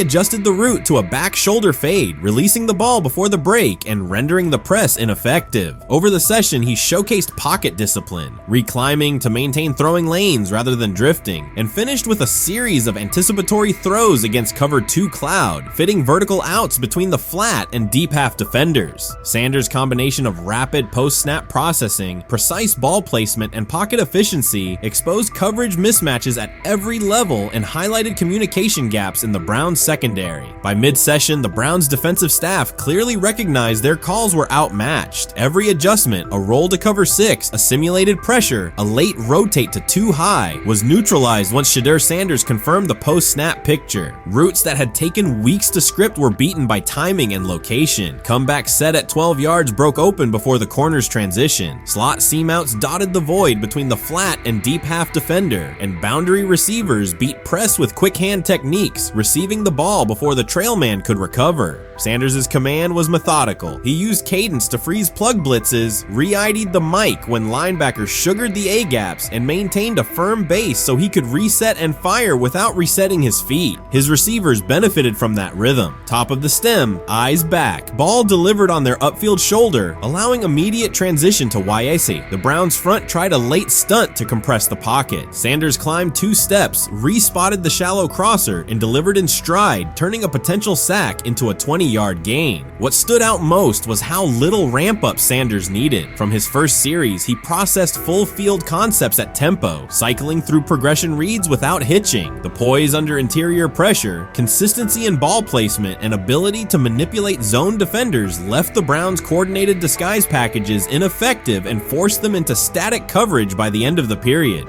In short, Sanders' efficient mechanics, rapid processing, and anticipatory accuracy rendered Cleveland's defensive game plan ineffective at every level, from pre-snap disguise to post-snap spacing. Imagine there's many people that think Dillon Gabriel's a better quarterback than Shedeur Sanders. I don't care where they were drafted. If the Browns are the one team that thinks that, then I'm going to suspect it's not true. They don't know what listen, they're I've doing. been on every quarterback evaluation for 30 years. Right. I never root against anybody. Yeah. But I'd be surprised if Dillon Gabriel's ever a legitimate starting quarterback for the Cleveland Browns. I'd be surprised. I just don't think. Well, then it is a wasted pick because you took him in the top 100. Yeah, but potentially. Yeah.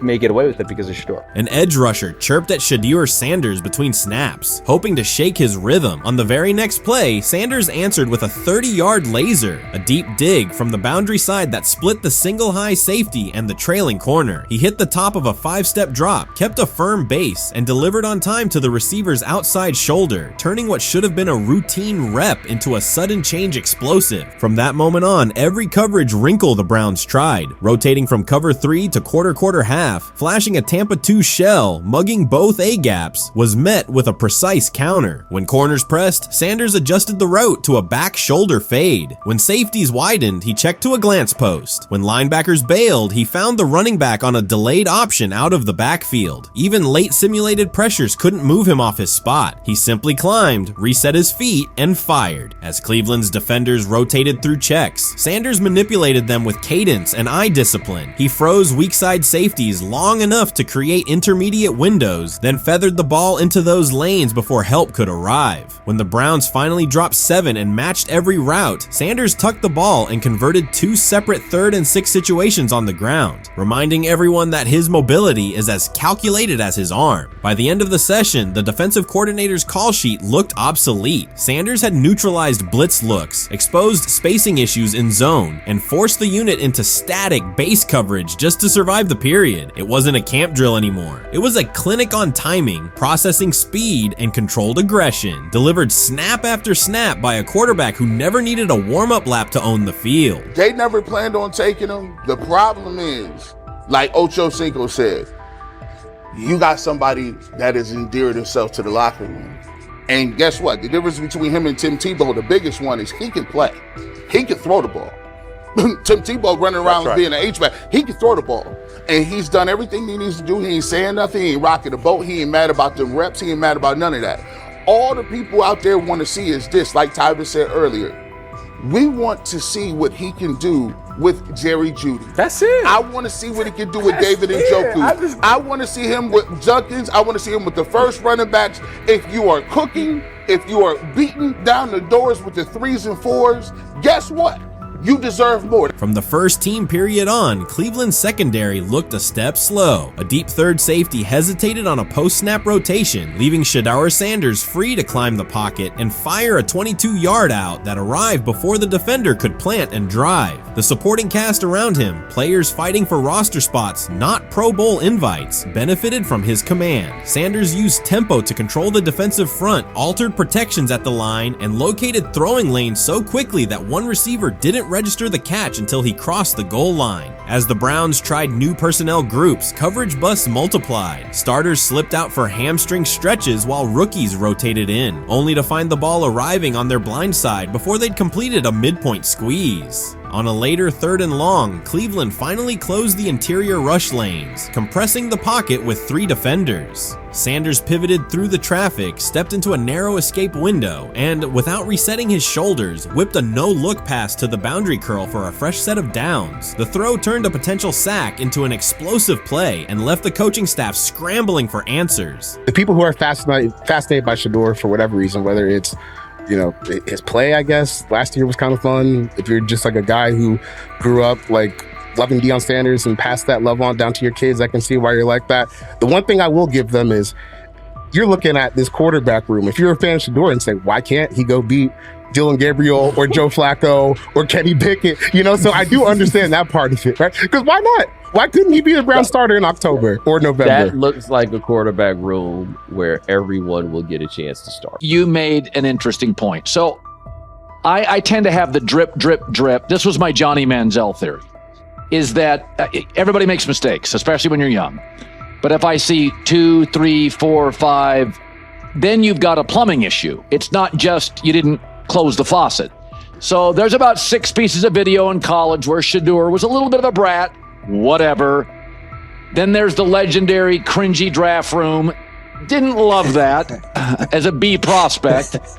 Then there's back-to-back speeding tickets, both over 90, and a missed arraignment. The NFL is navigating unexpected headlines after a former Browns coach publicly defended Shedeur Sanders in response to reports of multiple speeding tickets. The coach's statement has sparked extensive online debate. Supporters welcome the show of loyalty, while critics question the motive. Sanders now finds himself at the center of an unforeseen controversy, and observers want to know why a Cleveland coach is standing so firmly in his corner. The story is developing rapidly and continues to draw intense attention. When it came out that he got a speeding ticket, I said it's not really that big a deal.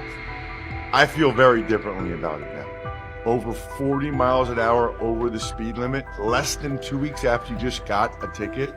I don't know if that's entitlement or immaturity. There's got to be some teams that are feeling very good right now that they didn't draft him. Observers are focusing on Shedeur Sanders' recent speeding ticket, treating the violation as a measure of his character and sidelining his athletic, academic, and philanthropic accomplishments. The incident, driving 15 miles per hour over the limit in a borrowed Lamborghini, has drawn sharp criticism. In response, a former Cleveland Browns coach has taken the opportunity to comment, even though the franchise is widely viewed as unstable due to its frequent coaching changes and limited on-field success. By defending Sanders, he presents himself as an authority on discipline and leadership. The statement, coming from an organization seldom praised for stability, has nonetheless attracted considerable attention across the league. You want to defend him a little bit. I thought this was an interesting take. Yeah, I thought it was really interesting that you said you were out because of the speeding tickets. To me, that's such a minor thing. You were so high on him in terms of his completion percentage in OTAs, and I thought that was a little aggressive on your part. But with the speeding tickets, I got a speeding ticket the first night of the draft, my first year there. I thought maybe I'd get the benefit of the doubt, but they gave it to me anyways. As soon as the former Browns coach defended Shedeur Sanders, social media erupted with commentary, resembling the volume of draft night coverage. Posts and opinions appeared within minutes, and criticism escalated rapidly. Detractors amplified Sanders' minor speeding violation, while supporters argued that such reactions were disproportionate to a single traffic citation. Shedeur Sanders received 2 speeding citations, and the minor traffic issue quickly drew national attention. Before considering the former Browns coach's response, it is useful to clarify the facts. Sanders, son of Pro Football Hall of Famer Deion Sanders and a current college quarterback, was twice ticketed for exceeding the limit while driving a high-performance vehicle. Commentary on social media escalated rapidly, with critics framing the incident as a significant character concern, even as the league has historically tolerated far more serious legal transgressions. Stepping into the debate, a former Cleveland Browns coach, best known for a tenure filled with losses and contested decisions, issued a strong public defense. He argued that 2 speeding tickets should not define Sanders' reputation or overshadow his on-field talent and community work, urging a balanced assessment of the player's actions. I don't love it from a 5th-round draft pick. I don't love that it happened multiple times, but I do think that this is the first time he's been away from his dad, and there's gonna be some growing pains now.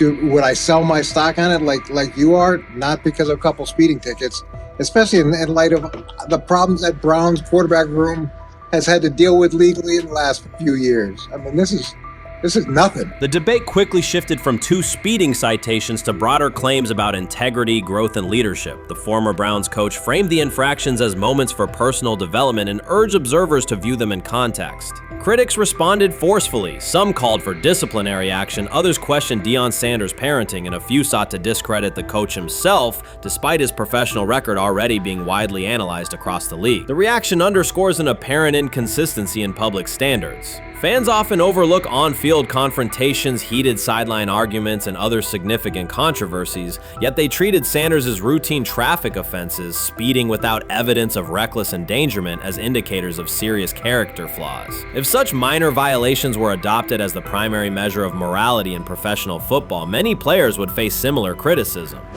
Sports media amplified the story almost immediately. Television panels dissected Shedeur Sanders' decision-making, treating 2 speeding tickets as indicators of deeper character concerns. Networks aired detailed segments under banners such as red flags and road rage, repeatedly questioning whether the citations might affect his draft evaluation. Although Sanders is already regarded as a first-round prospect, analysts emphasize that NFL teams value discipline and legal awareness when forming final assessments. Many commentators overlook the fact that other high-profile players have faced more serious offenses without similar scrutiny. Throughout the coverage, the former Browns coach defended Sanders, portraying him as a talented quarterback subjected to disproportionate criticism in a culture that expects near-perfect conduct. His argument was thorough and methodical, asserting that the traffic violation should not overshadow Sanders' skills, work ethic, or future potential.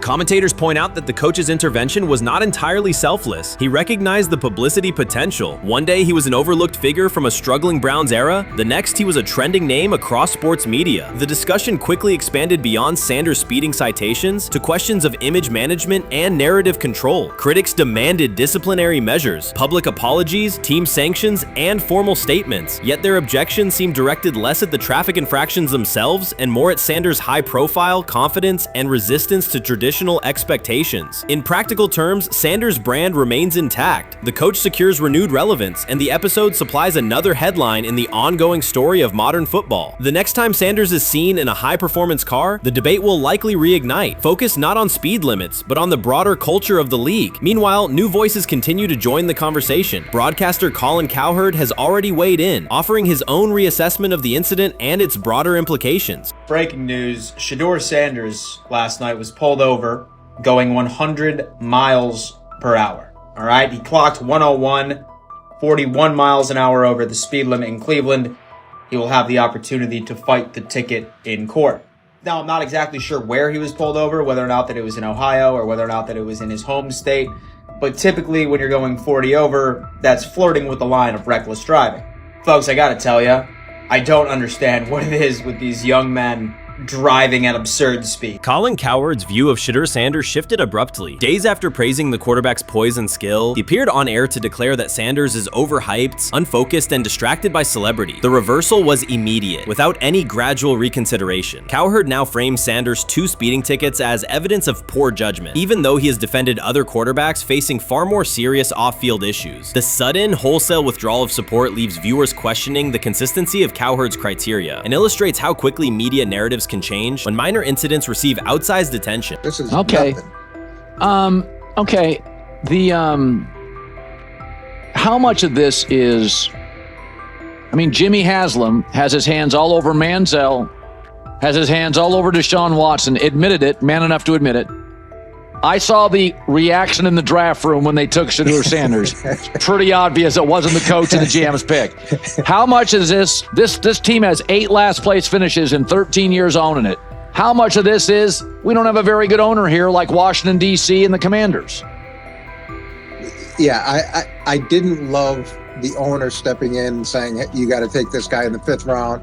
and I doubt they'll ever admit to it. While Colin Cowherd urged teams to move on from Shedeur Sanders, former Browns coach Eric Mangini offered a more measured response. Mangini, whose tenure in Cleveland was marked by mixed results, used his platform to provide context rather than condemnation. Instead of sensationalizing the speeding violations, he encouraged viewers to consider Sanders' circumstances. A 21-year-old quarterback whose life is scrutinized both on and off the field. Mangini acknowledged that the tickets were mistakes, but emphasized that they do not by themselves define Sanders' character or future. He noted the extraordinary attention athletes received today, combining the responsibilities of quarterback, public figure, and social media presence. Under such pressure, missteps are magnified, and criticism multiplies quickly. Mangini concluded that any evaluation of Sanders should weigh the totality of his behavior, performance, and growth, rather than isolate 2 traffic citations as decisive evidence of poor judgment.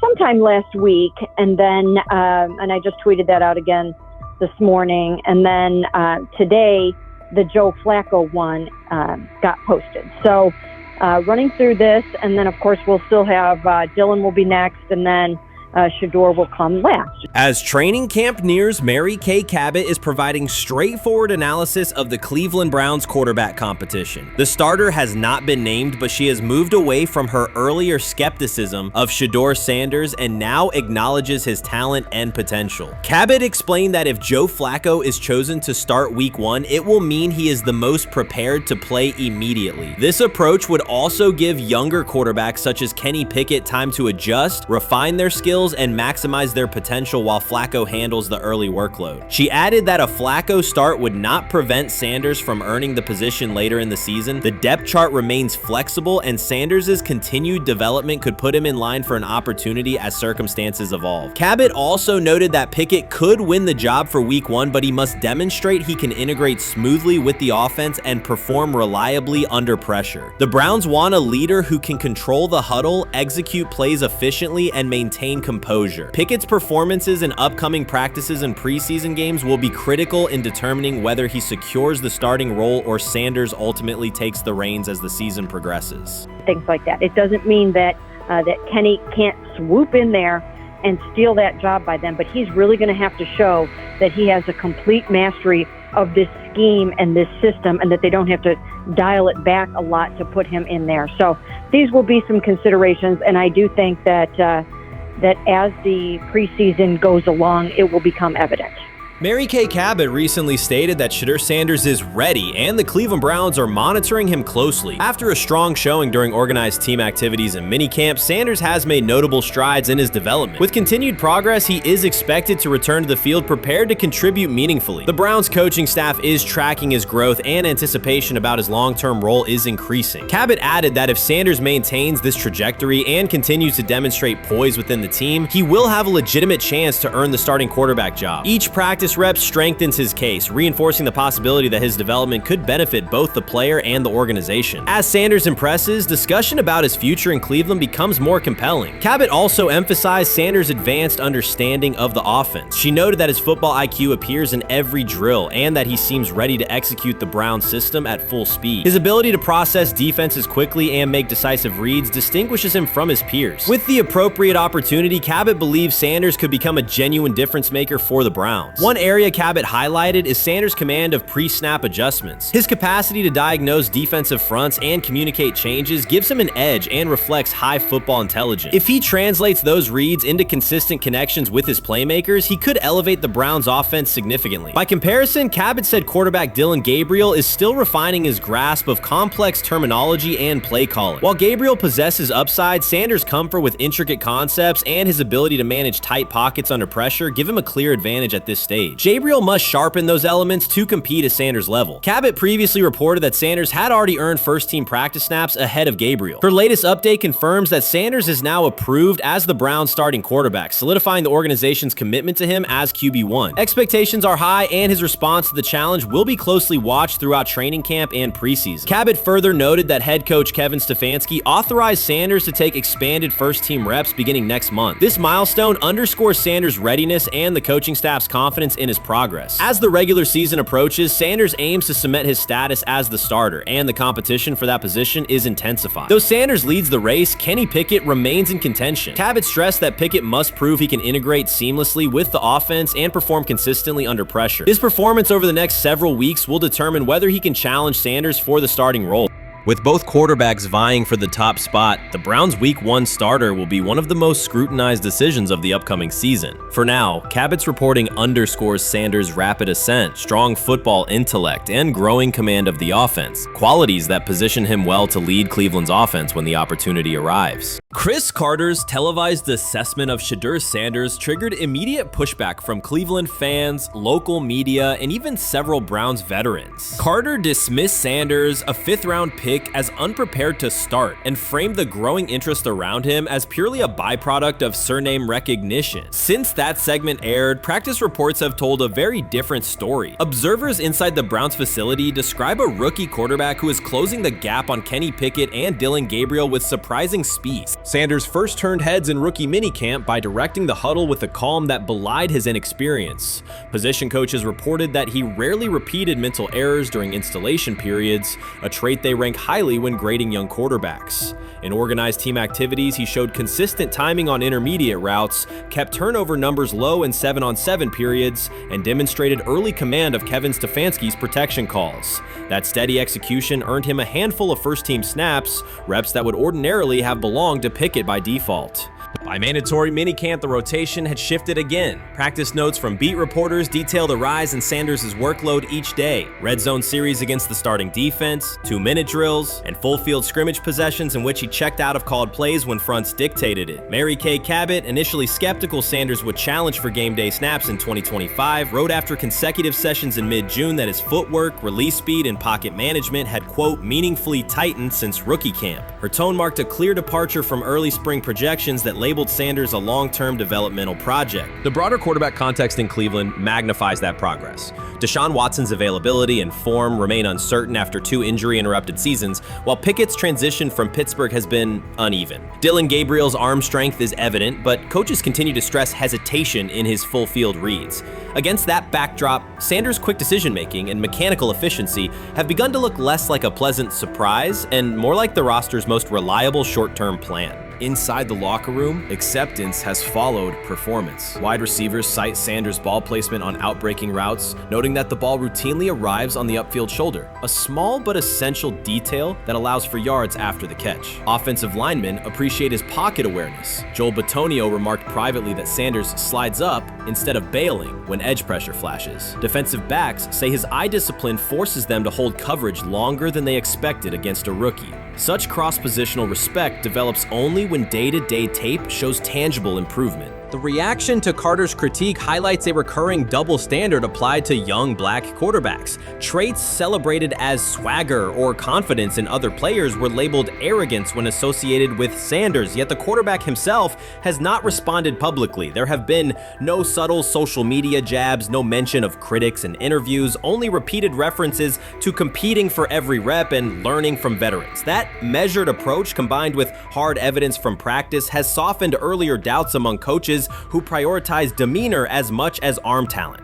Within the coaching staff, the discussion now centers on readiness thresholds. Stefanski's scheme relies heavily on quick rhythm throws, defined reads, and disciplined pocket movement. Those requirements align with Sanders' strengths: a compact release, willingness to target the middle of the field, and instinctive timing on RPO concepts carried over from his college tape. Staffers reviewing cut-ups from joint practices note that his internal clock already approximates NFL speed, a metric they did not expect to see until mid-season at best. If that trajectory continues through preseason games, the Browns face a consequential decision. Starting a 5th-round rookie 6 weeks after training camp opens would unsettle salary cap assumptions, depth chart politics, and external perceptions of organizational stability. Yet the internal mandate remains clear: the most prepared quarterback will play. That standard places Sanders in genuine contention because every practice metric used to grade readiness, turnover ratio, red zone efficiency, third down conversion rate has trended in his favor since early June. the organizational stakes are considerable. Cleveland has cycled through starting quarterbacks at a startling pace over the past decade, shifting from first-round investments like Baker Mayfield to high-cost gambles such as Watson,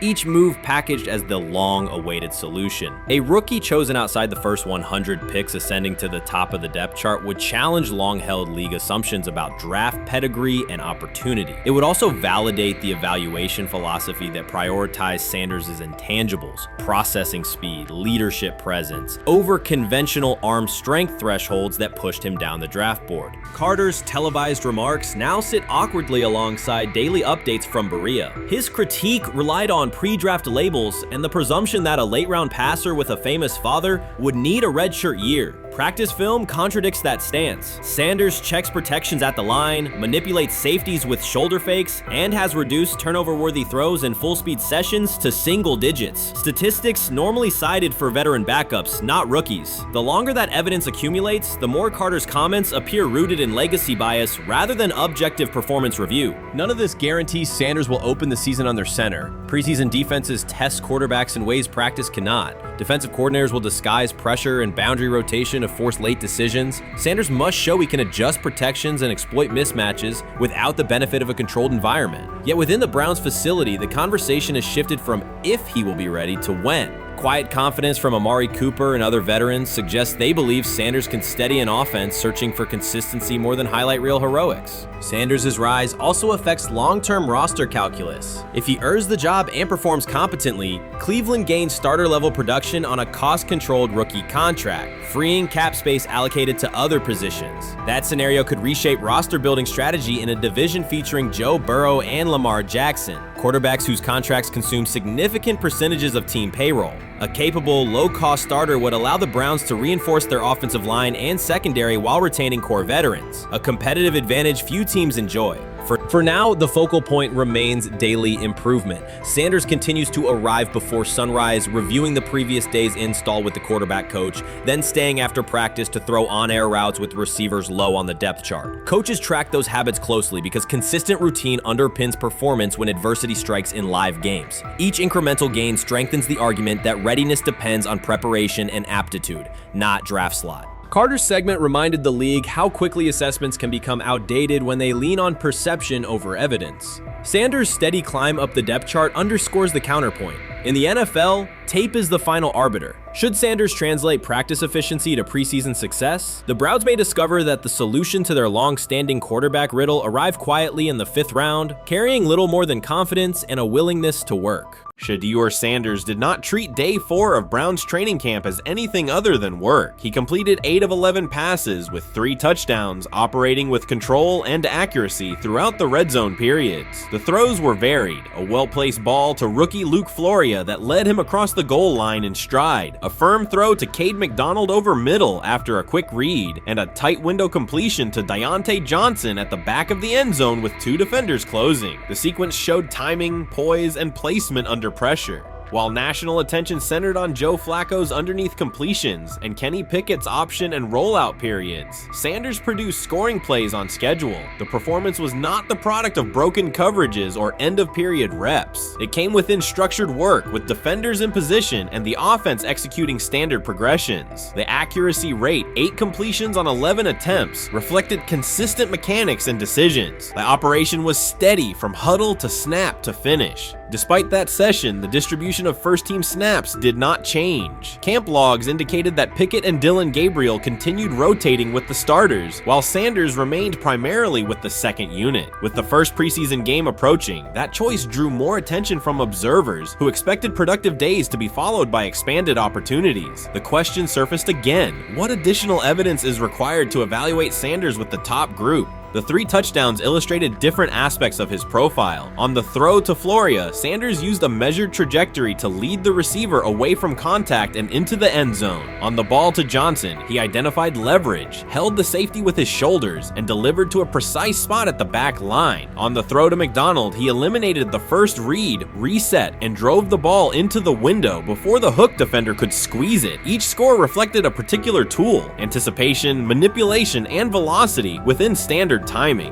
Comparisons to the other quarterbacks were straightforward. Pickett produced 2 touchdowns but placed 1 late ball that exposed a receiver to contact near the goal line. Gabriel accounted for 1 score, with additional gains coming on checkdowns and designed movement. Flacco advanced the ball in short increments without finishing drives during the same period. Sanders converted opportunities into points repeatedly and without turnovers. The rotation, however, remained unchanged. Head coach Kevin Stefanski and the staff continued to allocate first-team work to the same group, describing the process as an open evaluation. In practice, that has meant extended starter reps for Pickett and Gabriel, veteran scripts for Flacco, and second unit periods for Sanders. The disconnect between output and opportunity was notable, particularly given the stated goal of reaching an early decision at quarterback. When asked about the timeline recently, Stefanski said the preference was to decide sooner rather than later, an acknowledgement that the window for assessment is limited as preseason approaches. Speculation about motives is common in such situations. The discussion has included references to front office perspectives and ownership influence. Owner Jimmy Haslam is widely viewed as supportive of drafting Sanders. General manager Andrew Berry is known for prioritizing fit, traits, and process within the roster building model. Stefanski reports to Berry, and the practice plan reflects coaching evaluation within organizational parameters. None of that guarantees any outcome. It does explain why rotations can remain conservative even after strong individual periods. Regardless of internal views, the most useful next step for the evaluation would be a defined set of first-team snaps for Sanders to put comparable tape next to his peers. There was also outside attention on several practice segments from earlier in camp that showed Sanders throwing during lulls to non-receiver personnel, ball attendants, staffers, and assistants, while other quarterbacks were in script with full units. Those clips circulated widely and were interpreted by some as dismissive. Sanders addressed questions about it by narrowing the focus to preparation, explaining that his responsibility is to be ready for the work assigned and that he has adjusted at every level of competition, from HBCU ball to the Power 5 and now the NFL. The response matched his general approach: acknowledge the situation, maintain routine, and continue to execute when the next period begins. The broader draft day and narrative context remains part of the conversation. Sanders' college resume included efficient production and high completion rates across 2 programs, culminating in national recognition such as the Johnny Unitas Golden Arm Award. His selection in the 5th round was driven by varying evaluations of projection, scheme fit, and development timelines. The result is the current environment. He must present his case within limited windows, then wait for access to the next rung of competition. That does not make the process unfair, it makes it exacting. The best answer, for him and for the staff, is additional, comparable reps and clear tape.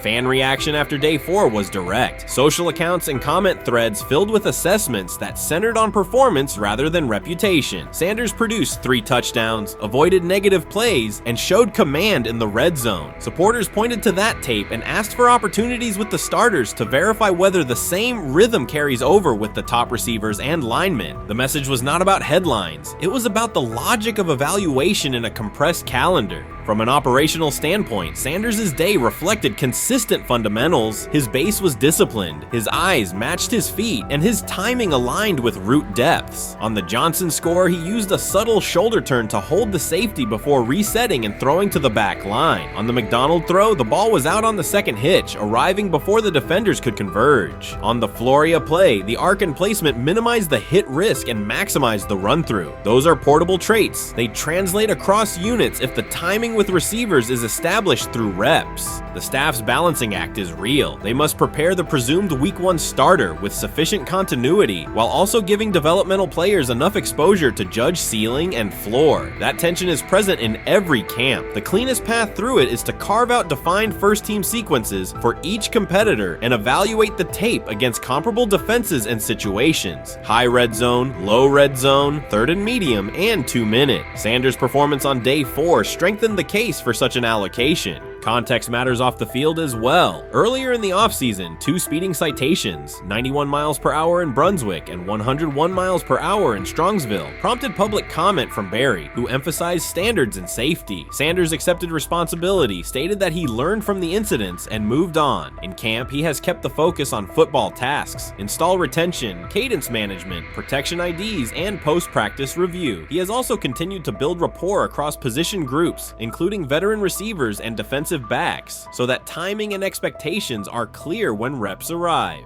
None of this diminishes the experience of the veterans in the room. Flacco has decades of film, Pickett has multiple seasons of NFL starts, and Gabriel brings mobility and a defined collegiate profile. It does, however, underscore the purpose of camp, to align decisions with current performance. Sanders produced the most efficient scoring period of the day. The next logical step is to see that operation with the starting unit, document the results, and compare them to the other candidates under the same conditions. The preseason opener will compress timelines further. Install packages expand, and coaches begin to narrow personnel groupings. If the objective is to identify the quarterback who can operate the offense most cleanly on Sundays, then structured exposure now will give the staff better information later. A small but deliberate set of first-team snaps for Sanders, scripted early downs, a third down sequence, and a red zone series would provide data without disrupting broader preparation. Until that occurs, Sanders can only continue to control process and execution. Day 4 showed what that looks like when opportunities align. Efficient reads, disciplined mechanics, and finishes in the end zone. He did not seek attention for the sequence. He put it on tape. If the evaluation remains consistent with the stated competition, comparable snaps should follow. If they do, the staff will have a clear, side-by-side measure. If they do not, the question from observers will remain the same. What more needs to be seen to justify the look?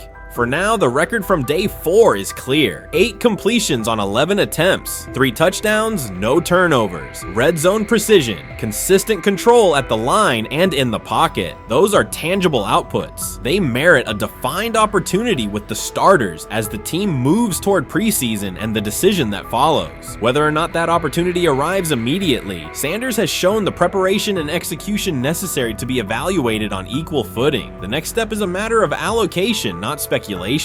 The 2025 NFL Draft was expected to be Shedeur Sanders' moment. Many projected him as a top 10 talent and a headline quarterback in one of the most discussed college football storylines in years. Instead of walking across the stage on the first night, he waited through 3 days without a call. There was no celebration, only silence. When the phone finally rang at pick no. 144 in the 5th round, it was the Cleveland Browns. With that selection, the financial outlook changed dramatically. The Sanders family believes this was not a typical draft slide, but the result of coordinated action. They are pursuing a $100 million lawsuit alleging collusion across parts of the league.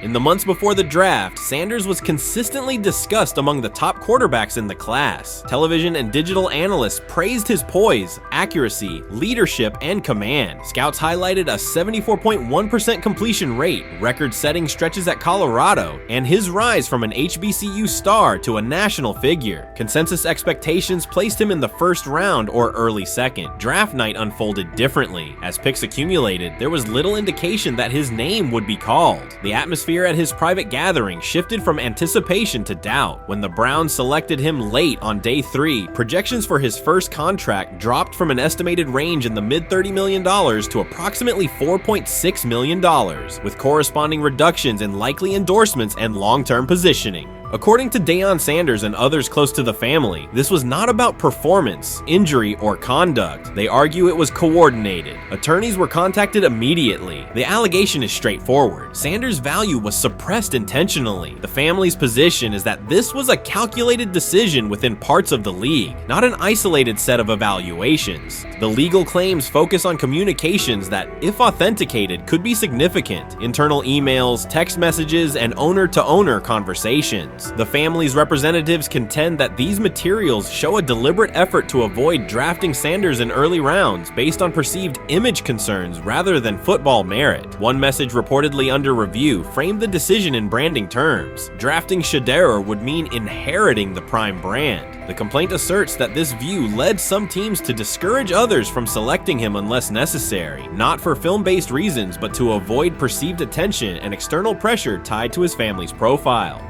A related thread involves speculation about team fit and willingness to play for certain franchises. Past public comments by Deion Sanders were interpreted by some as signals of an Eli Manning scenario. The family's view is that these were strategic statements, not ultimatums. They argue that rather than engage in discussion, teams chose a passive approach, no direct rebuttal, reduced contact, and a collective reluctance to invest a premium pick. If phone records and written communications corroborate coordination, these items could become central exhibits. Media tone shifted as the draft neared. Coverage that had emphasized production and leadership began highlighting intangibles, interviews, and perceived coachability. Anonymous sourcing appeared in multiple outlets, with claims that Sanders skipped combine drills out of arrogance, bristled at film critique, or told one club, "Maybe I'm not the guy for you," after a tense session. A widely cited line, "Nobody wants a celebrity backup quarterback," was voiced by Colin Cowherd and circulated as shorthand for risk. The Sanders legal position is that these narratives did not arise organically, but reflected a coordinated leak pattern that undermined his market value.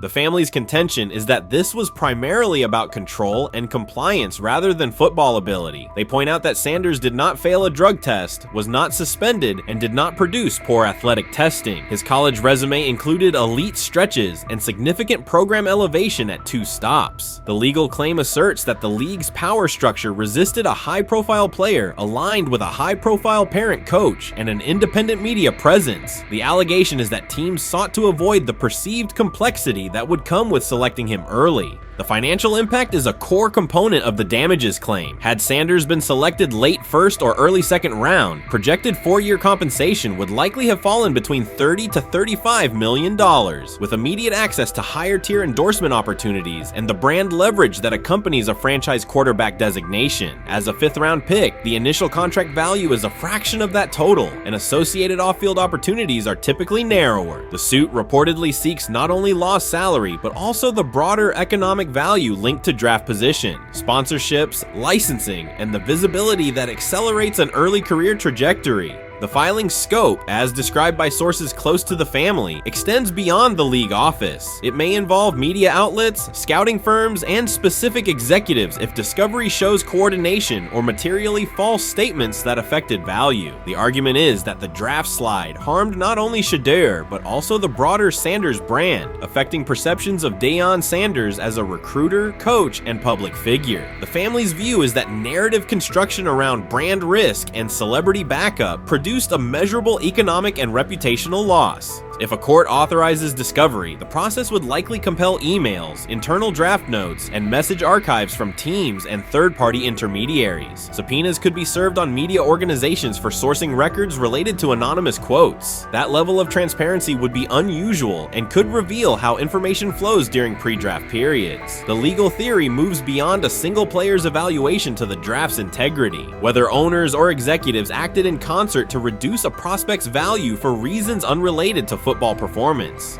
The league has not publicly addressed these specific allegations. Background comments from executives characterize the claims as overreach. The family's camp maintains they have documentation sufficient to proceed. The comparison points referenced by observers include Deflategate, Spygate, and the Colin Kaepernick grievance, not because the facts are the same, but because of the potential scope, policies, practices, and the balance of power between the league and individuals challenging its processes. Another dimension of the dispute involves how the NFL perceives Deion Sanders, Coach Prime, and the autonomy he promotes. He built a large media footprint around his programs at Jackson State and Colorado, elevated his players' profiles, and spoke openly about fit and leverage. The family contends that this visibility, combined with statements about preferred destinations, triggered resistance. The complaint frames the response as a preference for compliance and predictability over independent branding and public negotiation. The suit also addresses the pre-draft decisions that critics point to: skipping the Senior Bowl, declining full workouts at the NFL Scouting Combine, and candid interviews about team fits. The family characterizes these as strategic choices commonly made by top prospects, not evidence of entitlement. Their view is that similar decisions by other players did not produce the same narrative because those players fit more comfortably within league expectations. The risk calculus is clear. Bringing a suit of this magnitude invites professional consequences. The family acknowledges that some within the league may react negatively. Their position is that the principle at stake, transparent and fair valuation, warrants the risk. The message they intend to send is that manufactured narratives and coordinated devaluation should face scrutiny, particularly when they affect earnings, opportunity, and reputation. If the case advances, several outcomes are possible. The court could find insufficient evidence of coordination, limiting the scope to individual judgments protected as opinion. It could also find enough to proceed to broader discovery, which would have implications beyond one player, including potential changes to how teams document evaluations and how media handle anonymous sourcing close to the draft. Agents might push for reforms, including clearer guardrails around leaks and standardized prospect communication records. For now, Sanders is working within the Browns structure. He has avoided public escalation beyond confirming focus on preparation and development. The lawsuit is a separate track managed by counsel. This dual approach, professional routine on the field and legal action off it, reflects the family's strategy. They intend to contest the process they believe harmed him while meeting club expectations day to day. The core allegations remain consistent across their statements. A talented quarterback saw his draft value suppressed by coordinated behavior tied to branding concerns and public positioning rather than football merit. Media narratives amplified that shift, and the result was a substantial, quantifiable loss. The remedy sought includes compensation and a measure of accountability that could deter similar conduct. Whether the claims are ultimately proven will depend on documentation and testimony. If emails, texts, and call logs substantiate coordination, the impact could be significant, prompting policy review around pre-draft communications and media engagement. If not, the case may narrow to disputes over opinion, perception, and the gray areas of scouting. Either way, the filing signals a willingness to confront entrenched practices and to test in court how far the process extends beyond film and interviews. This situation has moved from speculation to litigation. It addresses control, image, and power in a system that influences careers and compensation. It also underscores how public narratives can shape market outcomes. Sanders' path now has two tracks: earning opportunities on the field in Cleveland and seeking redress off the field for what the family views as an avoidable and orchestrated loss. The questions at stake are larger than one draft slot. They touch on how the league values independence, how information is weaponized, and what recourse exists when a player believes the evaluation moved from football to optics. The answers will emerge through practice reps and, potentially, through discovery and a courtroom record. When he led college football in completion percentage and he threw almost 40 touchdowns for over 4,000 yards,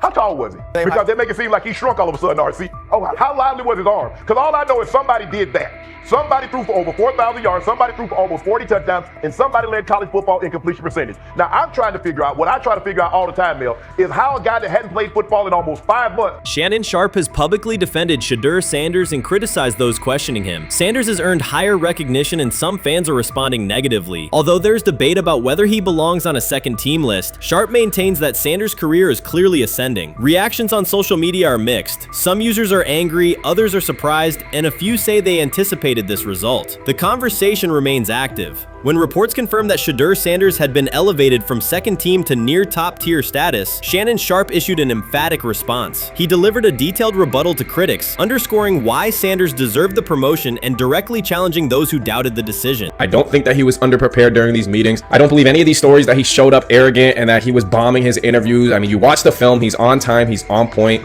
You watch his interviews, he answers like a 10-year NFL veteran. Like, he's clearly dominating OTAs. It's every single day there's a new report of how well he's doing for the Browns in OTAs. And I mean, you can say what you want, it's just OTAs. Okay, if that's your new narrative, then he's doing exactly what he needs to be doing. He's on point, he's on time, he's getting the respect of his teammates, and he's making plays. So we're gonna see years down the line, something's gonna come out that I don't know what exactly it was, but something will come out. Critics have been waiting for an opportunity to dismiss Sanders. They labeled him overrated, accused him of benefiting from nepotism, and claimed his profile came only from his last name and polished image. Within their own echo chamber, they cited every game in which he fell short of huge passing numbers as validation of their doubts. Since Sanders has begun receiving formal recognition, criticism has escalated. A wave of self-appointed analysts is dissecting his throwing mechanics and team role, and many online commentators now argue that his promotion reflects deeper problems within the sport. Shannon Sharpe rejected each criticism directed at Shedeur Sanders. During the broadcast, he turned a routine segment into a detailed examination, acting as presenter, interrogator, and fact-checker. Sharpe walked viewers through game film, season statistics, and scouting reports to show why Sanders merited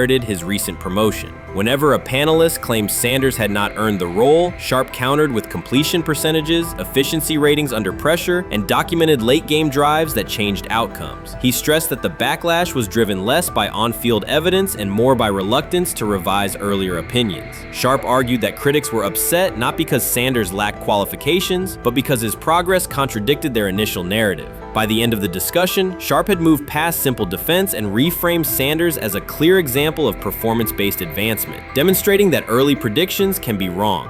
Never heard of no Deion Gabriel or Tyler Shock. What the hell is that? So how is Shedeur Sanders going behind them? I'll tell you how. Collusion. 4 different times they passed on him. How the hell does that happen? 4 rounds. It doesn't happen to a quarterback. We've never seen anything like this before.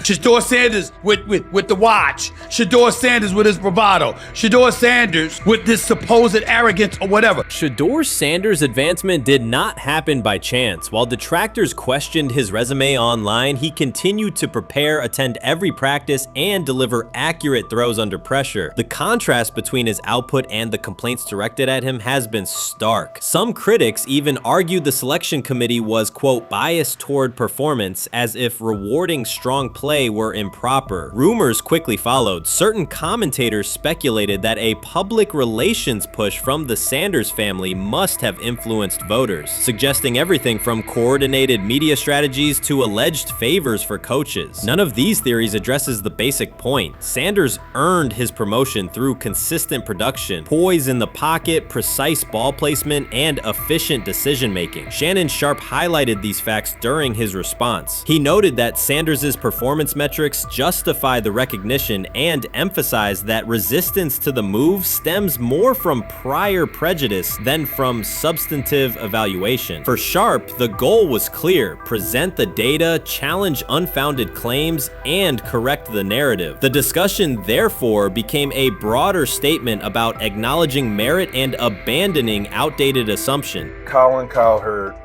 defend college basketball coaches who have gotten a DUI, come to their defense and say they didn't need to be fired, that they deserve a second chance.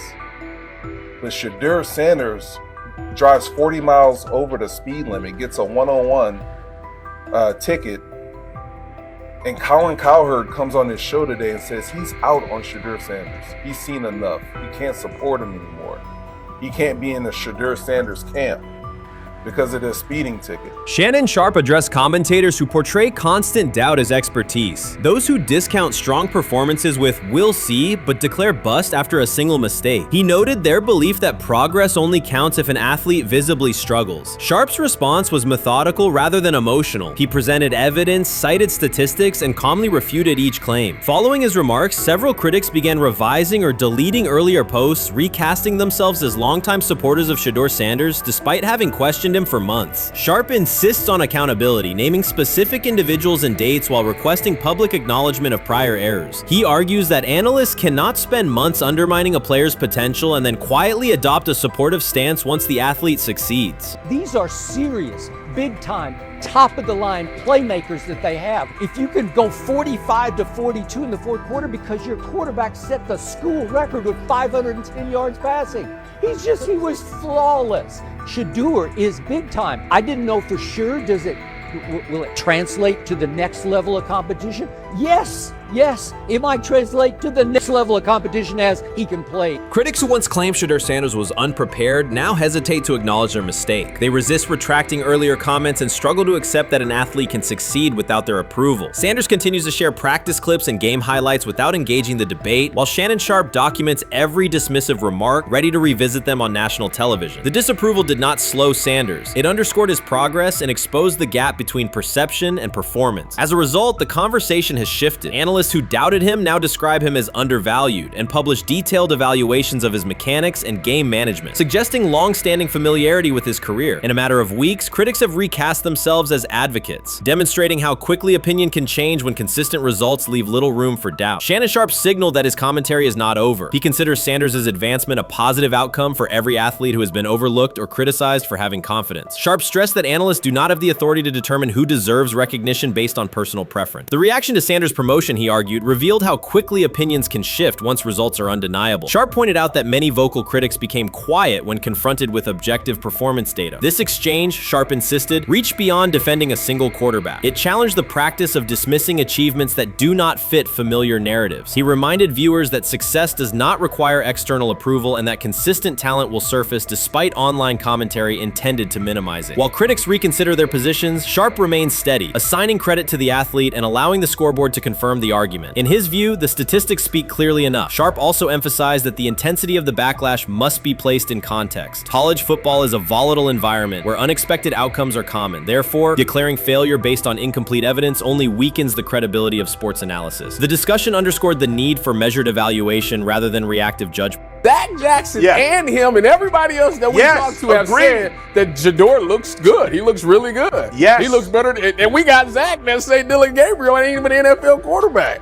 It's true. So how is it that this man can't get a rep with the ones, but that non-NFL quarterback can? We all what agree with sense does that, that make? Some observers now claim that recognizing Shedeur Sanders' strong performance undermines football's traditional standards, even though they previously argued he received coverage only because of his father. Faced with Sanders' current statistics, those critics are searching for explanations that fit their earlier narrative. The data have always been clear. Their earlier objections ignored that fact. Shannon Sharp is openly highlighting this reversal, comparing past negative remarks with Sanders' recent 400-yard games to demonstrate the gap between criticism and evidence. Sharp did not force these commentators to backtrack. He simply displayed their earlier claims alongside Sanders' results, allowing the contrast to speak for itself. Shedeur is lighting it up in practice every day. You're not even a half bit curious to see what he could do with the ones. That makes no sense. And then on top of all of that, you got players going on podcasts and talking to people in the media saying this guy is really good. Like, this guy is legit. So even your peers respect you enough. How is it that the coaches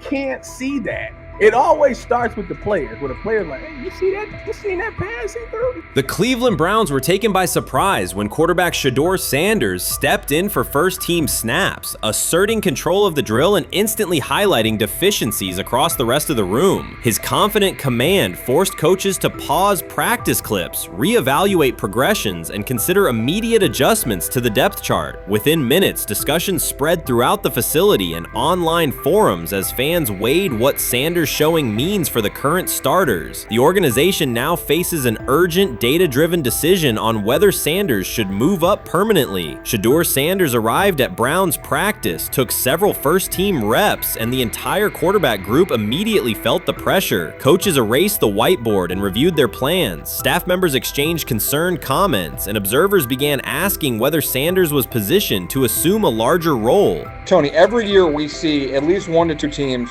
They were in last place in their division the year before. No one thought they'd be good, and then they were good. It almost seems like no one's even assuming the Browns can be that, but we see it happen every year. And I get the quarterback stuff, but like, correct me if I'm wrong, Tony. The Browns are trying to run the football, play good defense, not turn the ball over in the passing game, and try and take advantage when they can, correct?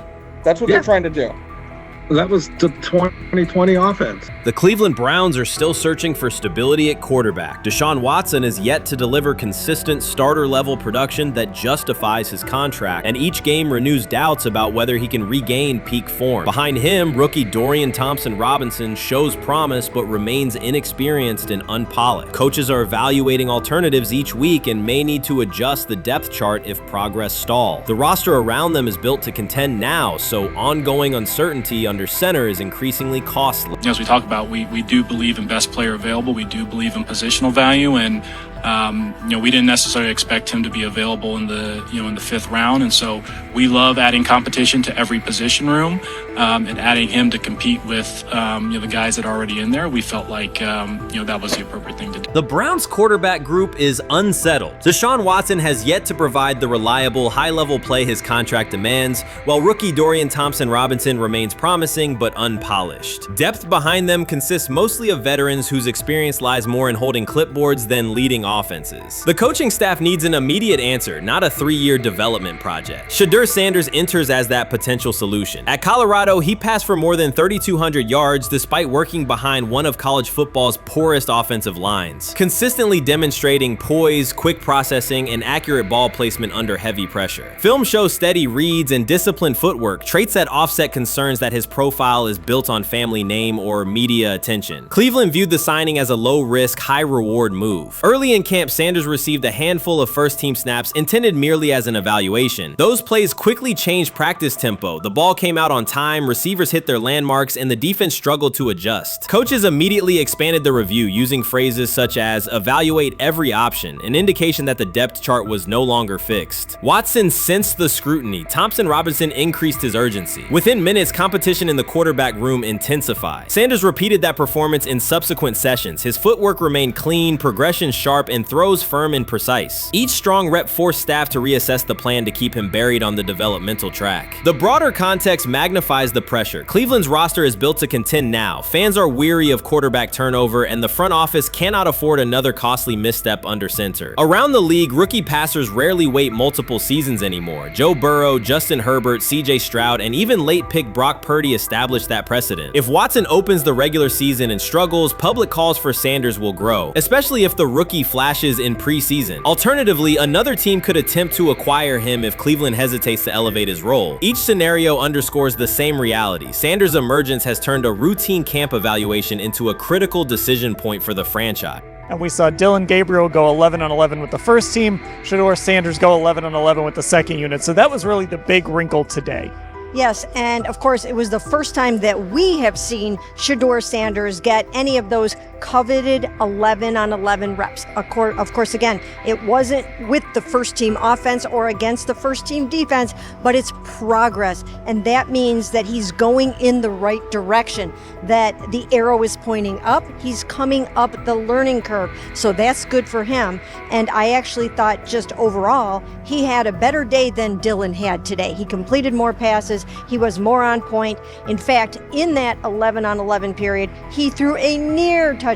Desperation can push franchises toward aggressive decisions, especially when their quarterback options appear unconvincing or outdated. One scenario now emerging is that Sanders earns enough confidence to take full preseason reps with the starters, forcing Cleveland to revisit a depth chart it believed was settled at the beginning of July. His practices demonstrate that the excitement around him is grounded in measurable performance. Accurate, high-velocity passes against first-team defenses, and confident command of the huddle. Each strong outing also heightens league-wide interest. Rival scouts adjust evaluations, and general managers revisit their notes, aware that a viable young quarterback may soon become available. Inside the facility, the personnel staff must balance short-term results with long-term roster planning, knowing that an early move could reshape salary cap allocations and locker room dynamics. The pressure on Watson and Thompson Robinson escalates accordingly.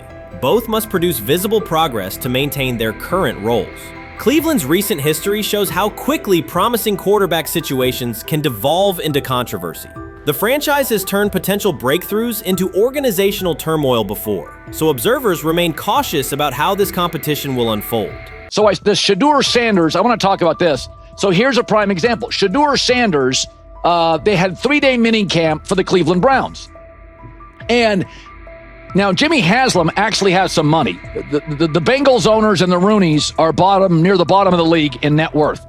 But what the Browns have is what I would call the Buffalo Bills used to have this years ago, pre-Josh Allen. What are Browns veterans saying about Shedeur Sanders behind closed doors? According to internal discussions, the feedback goes beyond casual praise. Several veterans describe his performance as franchise level. Private locker room conversations compare his command of the offense to established starters. And one senior assistant reportedly called him Sunday ready after a single walkthrough. The consensus is that front office staff and coaches have taken serious notice. Inside the Browns facility, informal conversations circulate among players and coaches. These remarks carry significant weight in personnel evaluations and often influence practice rotations. When veterans speak this strongly, the message typically reaches decision makers quickly, especially during roster planning. In short, the internal perception of Sanders is already affecting how the staff views the current quarterback depth chart. Browns vets kind of weigh in on Shedeur Sanders and how he's been since he arrived in Cleveland, in Pound Town. And I think it's very, very important that we discuss it, because it'd be really easy for these vets to, this wasn't like a on the record interviews. This is just kind of back channels into what the vets are saying, the rumors, but the sources telling us. And we have a couple quotes, but Shedeur Sanders, Cleveland Browns, it seems like it's going well. And it's almost like you don't want to talk about it. At the center of the growing internal buzz is Shedeur Sanders, the rookie who entered Berea with late-round expectations but is being discussed privately as a potential long-term starter. This is not a routine camp tale about an extra arm taking practice snaps. Sanders has seasoned teammates, players with playoff mileage, quietly reassessing his ceiling. Observers who overlook these conversations risk missing one of Cleveland's most deliberate personnel moves in years. Sanders is not on the roster because of his surname. The Browns reviewed their quarterback depth, weighed costs, and chose a controlled, development-oriented option they believe can stabilize the position. His presence is already changing practice dynamics. Veterans notice his pocket awareness, adjust routes to his timing, and acknowledge that he processes coverage at an advanced level for a first-year player. Leadership patterns in the huddle feel different. Sanders delivers with precision and composure that challenge defenders to reevaluate their calls. The strategic upside is clear. A 4-year rookie contract offers cap flexibility while other franchises cycle through expensive stopgaps. Coaches and front office staff view Sanders as a calculated investment, not a publicity experiment. Outside chatter still focuses on Joe Flacco's age or Kenny Pickett's development. Inside the facility, however, veterans pause film sessions to dissect Sanders' ball placement and progression speed. Position coaches highlight clips where he works through reads decisively and delivers on time, traits rarely attributed to rookies. Sanders' confidence is measured rather than theatrical. He moves as though the NFL tempo is familiar, and that calm spreads across the roster. Experienced defenders are rechecking the depth chart and asking if the quarterback competition is tighter than publicly acknowledged. Great kid, and whether it's a following that he's earned, I mean, that's something that he's done a great job of interacting with fans, and but he is a great kid. You guys will get to know him more. He's working like crazy, just like all the guys. He's another young man. These rookies, my office is downstairs. As they got to walk by my office as they come in. They come in early. And Shedeur, just like all those guys, he's in there early. He's getting his work done. He has not yet secured the starting job. Evaluations so far come only from brief practice periods, no comeback drives, no national headlines, just steady execution in shorts and helmets. In a league that celebrates splashy debuts, Shedeur Sanders is earning trust rep by rep. Veterans typically withhold judgment until late in camp, yet several are already studying his footwork and timing, which suggests genuine respect. Inside the building, coaches sense that the Browns may have finally found a stabilizing presence at quarterback. Cleveland's recent history underscores why this matters. The team has started 9 quarterbacks over the past 2 seasons, an indicator of instability rather than depth. Sanders arrives with composure, arm strength, and a well-known surname, so any sign of readiness is magnified. Financial context also plays a role. The Browns are allocating a significant portion of the salary cap to Deshaun Watson, whose performance has not matched that investment. To manage costs, the front office signed 4 additional quarterbacks on low-impact contracts. Together, they account for far less than Watson's annual cap figure. If Sanders continues on his current trajectory, that structure could give Cleveland both competitive clarity and much-needed financial flexibility. He's the only person who's come out and say, hey, man, this dude look kind of good, man. Let me tell you what I heard. A lot of people reaching out to players in the locker room and stuff. To me, I think this is it's a red herring. Like, I'm supposed to suspend myself to this belief that he was going to look bad. I've never expected him to look bad to start with.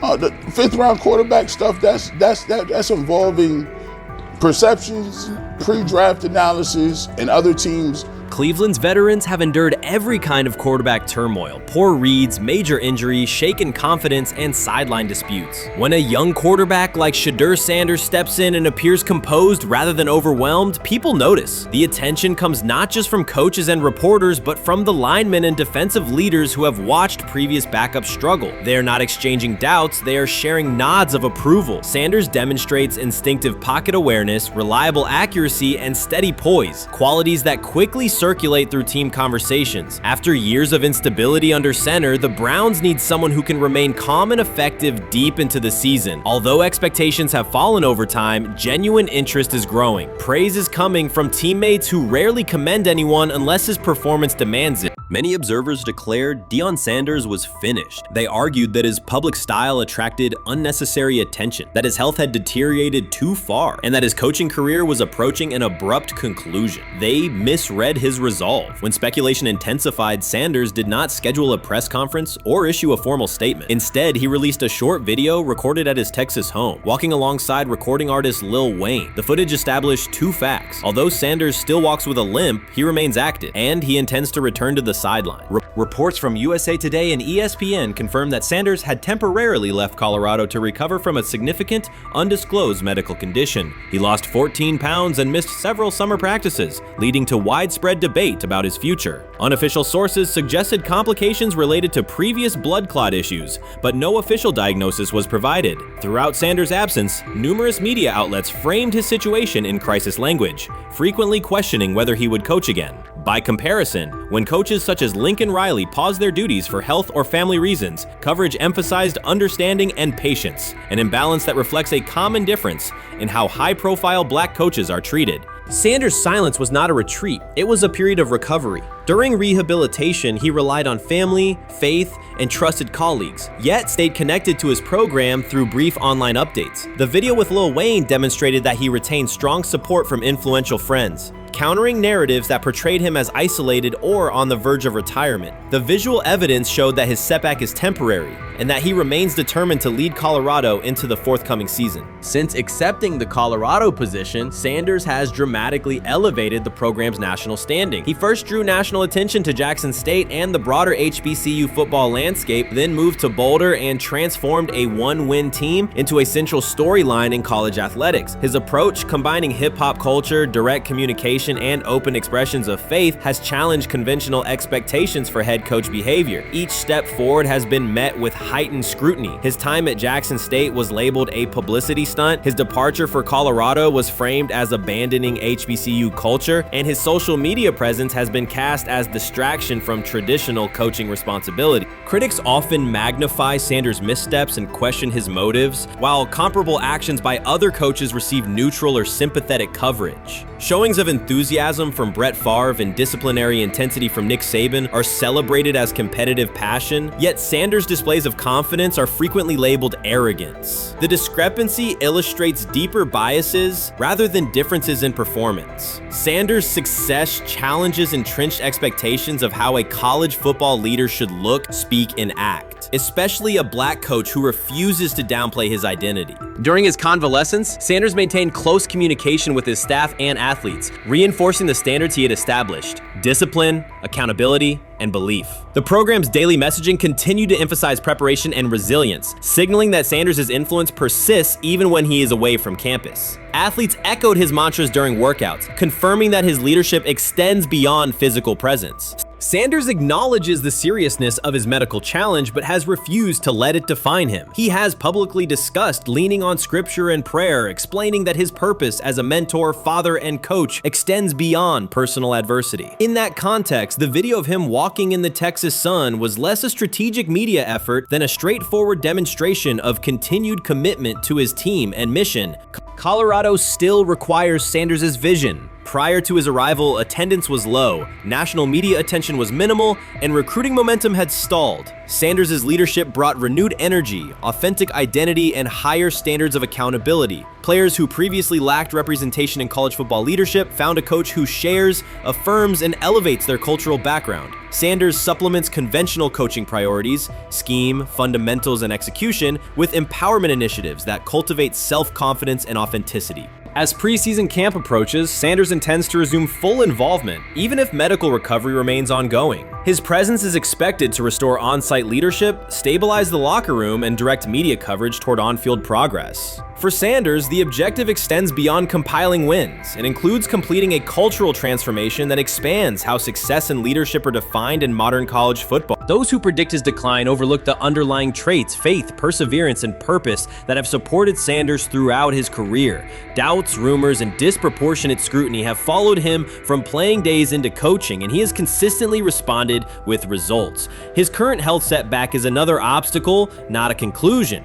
The broader initiative he leads, centered on authenticity, opportunity, and high standards, continues. When Sanders returns to the sideline, it will mark the next stage of a movement he has guided from Jackson State to Boulder. The recent period of quiet has been strategic rather than passive. Instead of defending himself in daily briefings, Sanders focused on rehabilitation, remote program oversight, and family support. Each brief social media message reinforced a consistent theme: faith and preparation. He has articulated gratitude for medical professionals and has reiterated that his mission at Colorado is unfinished. His public references to scripture have been direct but measured, aligning with his long-standing practice of integrating faith into leadership.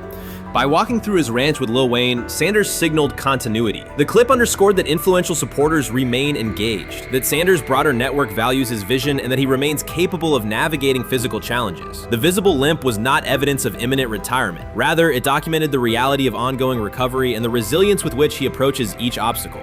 Colorado's athletic administration and football staff continue to affirm Sanders' program direction. Recruitment communications cite his established record in fostering cultural relevance and national exposure. Prospective athletes respond to a coach who presents a transparent path to development, both on and off the field. Current players refer to Sanders' coaching points with clarity, citing specific drills and expectations that remain unchanged during his absence. These indicators demonstrate that the core structures Sanders implemented are functioning, and that his return will be an amplification, not a restart. Criticism regarding Sanders' public persona often conflates media style with coaching substance. Analysis from opponents suggests that social media engagement dilutes football preparation, yet Sanders' staffs emphasize time management and delegation. Defensive and offensive coordinators handle in-game adjustments, while Sanders directs overall culture, recruitment, and leadership. He has articulated that visibility serves to amplify program accomplishments and enhance player opportunities, not replace strategic football planning. Some commentary has attempted to reframe Sanders' health issue as evidence that his coaching model is unsustainable. The argument ignores the documented health challenges faced by numerous coaches across levels of competition. For example, college coaches recovering from heart procedures or joint replacements have returned to successful seasons after appropriate medical clearance. Sanders' case follows a comparable trajectory. Medical complications require temporary separation, structured rehabilitation is prioritized, and a managed return is planned. Institutional medical protocols at Colorado dictate clearance requirements. Sanders will meet those before resuming full sideline duties. Colorado's players have expressed public confidence in Sanders' eventual return, citing regular virtual check-ins and continued accountability. Several athletes noted that positional meetings included recorded messages from Sanders reinforcing tactical goals and personal discipline. These details confirm that Sanders has remained actively engaged, albeit remotely, and that team culture remains aligned with his principles. Looking ahead, Colorado's schedule will attract national attention, both for on-field competitiveness and the storyline of Sanders' comeback. Analysts will evaluate how quickly he reestablishes day-to-day rhythm and whether his physical limitations influence practice oversight. Internal planning accommodates gradual escalation of responsibilities, with medical staff and strength and conditioning personnel contributing to phase reintegration. The broader significance of Sanders' return extends beyond Colorado. His visibility continues to challenge prevailing narratives about leadership styles and pathways in college athletics. By prioritizing authenticity, open articulation of faith, and cultural expression, Sanders offers a contrasting template to more conventional models. His eventual recovery and sideline presence will reinforce the argument that diverse leadership profiles can succeed in elite collegiate competition. In summary, rumors of Deion Sanders' coaching demise were premature. Verified reports confirm a substantial but temporary medical setback. He used the time away to focus on health, sustain program engagement, and rely on a support system anchored in family, friends, and faith. His recent public appearance demonstrated active recovery and reaffirmed his intention to resume leadership in Boulder. The forthcoming season will test Colorado on the field, but it will also underscore the durability of Sanders' vision, one that combines competitive ambition with cultural resonance. Observers who continue to question his longevity overlook overlook the resilience and purpose that have defined his career. Sanders' return is imminent, and the movement he leads remains intact. They have never loathed college football itself. They have resisted the people determined to reshape it. When Deion Sanders, black, direct, unapologetic, walks into a room of power brokers and speaks with authority instead of deference, critics recoil. During his playing days, they complained about celebrations and gold chains. Now that he is a head coach, mentor, and father, they label him something more polite, but just as dismissive, a problem. At Big 12 Media Days, Sanders addressed the accelerating chaos of the name, image, likeness market. He said college football needs a salary cap, not to hobble players, but to impose order on a system that showers unproven freshmen with seven-figure promises while the rest of a roster hunts for scraps. He called the situation unsustainable. Within hours, ESPN commentator Paul Feinbaum branded him a hypocrite, arguing that Sanders profited from NIL at Jackson State and now wants rules only because his most marketable athletes have moved on. The accusation spread quickly because it fit a comfortable storyline. Outspoken black coach gains from change, then protests when the advantage disappears. That framing ignores context. Sanders never criticized players earning money. At Jackson State, he urged corporate sponsors to partner with athletes who had been invisible to major brands for decades. What he wants now is stability, standardized guidelines, basic financial literacy, and roster balance that prevents locker rooms from fracturing over uneven payouts. When other coaches, Nick Saban, Dabo Swinney, Lane Kiffin, voiced similar concerns, they were praised for foresight. When Sanders spoke, the tone shifted to suspicion. The difference is not the message, it is the messenger. Feinbaum's response followed a familiar script. When black leaders question the structure of the sport, their motives are interrogated, their credibility attacked, and their competence doubted. He did not level the same charge at Jimbo Fisher when Fisher complained that NIL disturbed recruiting. He stayed silent when Kiffin lamented the transfer portal. But Sanders, who raised enrollment and television ratings at Jackson State, brought unprecedented attention to Colorado in one season and consistently mentors players beyond football, was called opportunistic. Feinbaum dismissed the cultural impact Sanders created, the exposure for historically black colleges, the draft picks developed, the infrastructure improved, reducing his work to a marketing stunt dependent on star sons Shedeur and Shiloh or two-way standout Travis Hunter. Sanders did not retaliate. He returned to practice, media obligations, and recruiting. His confidence is rooted in faith and in the responsibility he feels toward young athletes whose lives will extend decades beyond their highlight clips. When he asks for NIL boundaries, he is thinking about freshmen handed large sums without guidance, families unprepared for sudden wealth, and programs that abandon kids once production stalls. He has watched that cycle from the inside.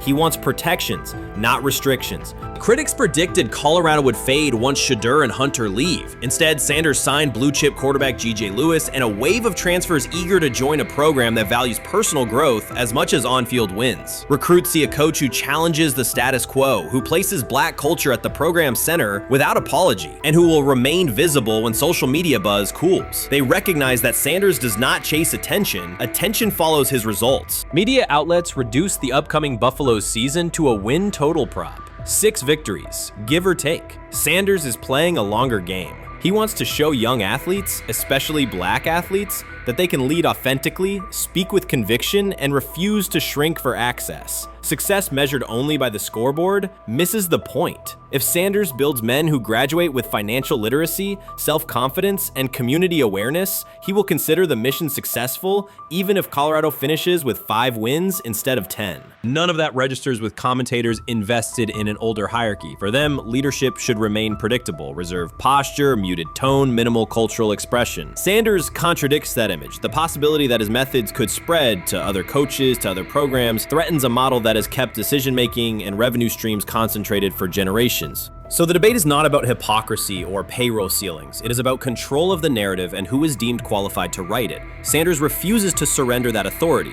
He knows order is necessary. He also knows whose voices have been ignored whenever real reform is discussed. By speaking plainly, he forces television panels, athletic directors, and conference commissioners to confront issues they would rather defer: financial education, equitable resource distribution, and consistent national standards. Whether Colorado exceeds betting lines this fall will not change the trajectory Sanders has already set. He made Boulder relevant, energized recruiting beyond traditional power corridors, and broadened college football's cultural reach. that influence will persist long after social media debates cool. If his call for NIL structure eventually becomes policy, as the NCAA and Congress now contemplate, Feinbaum's soundbite will fade while Sanders' imprint endures. In the end, accusations of hypocrisy say more about the accuser than the coach. Sanders has remained consistent, empower athletes, hold adults accountable, and inject stability before unchecked money corrodes the locker room. The people who stand to lose clout in that environment prefer the chaos they can manipulate. Sanders prefers a system that nurtures the players who make the sport worth watching. His advocacy is rooted in experience, not self-interest, and his critics will have to decide whether to engage with that reality or keep shouting from the sidelines.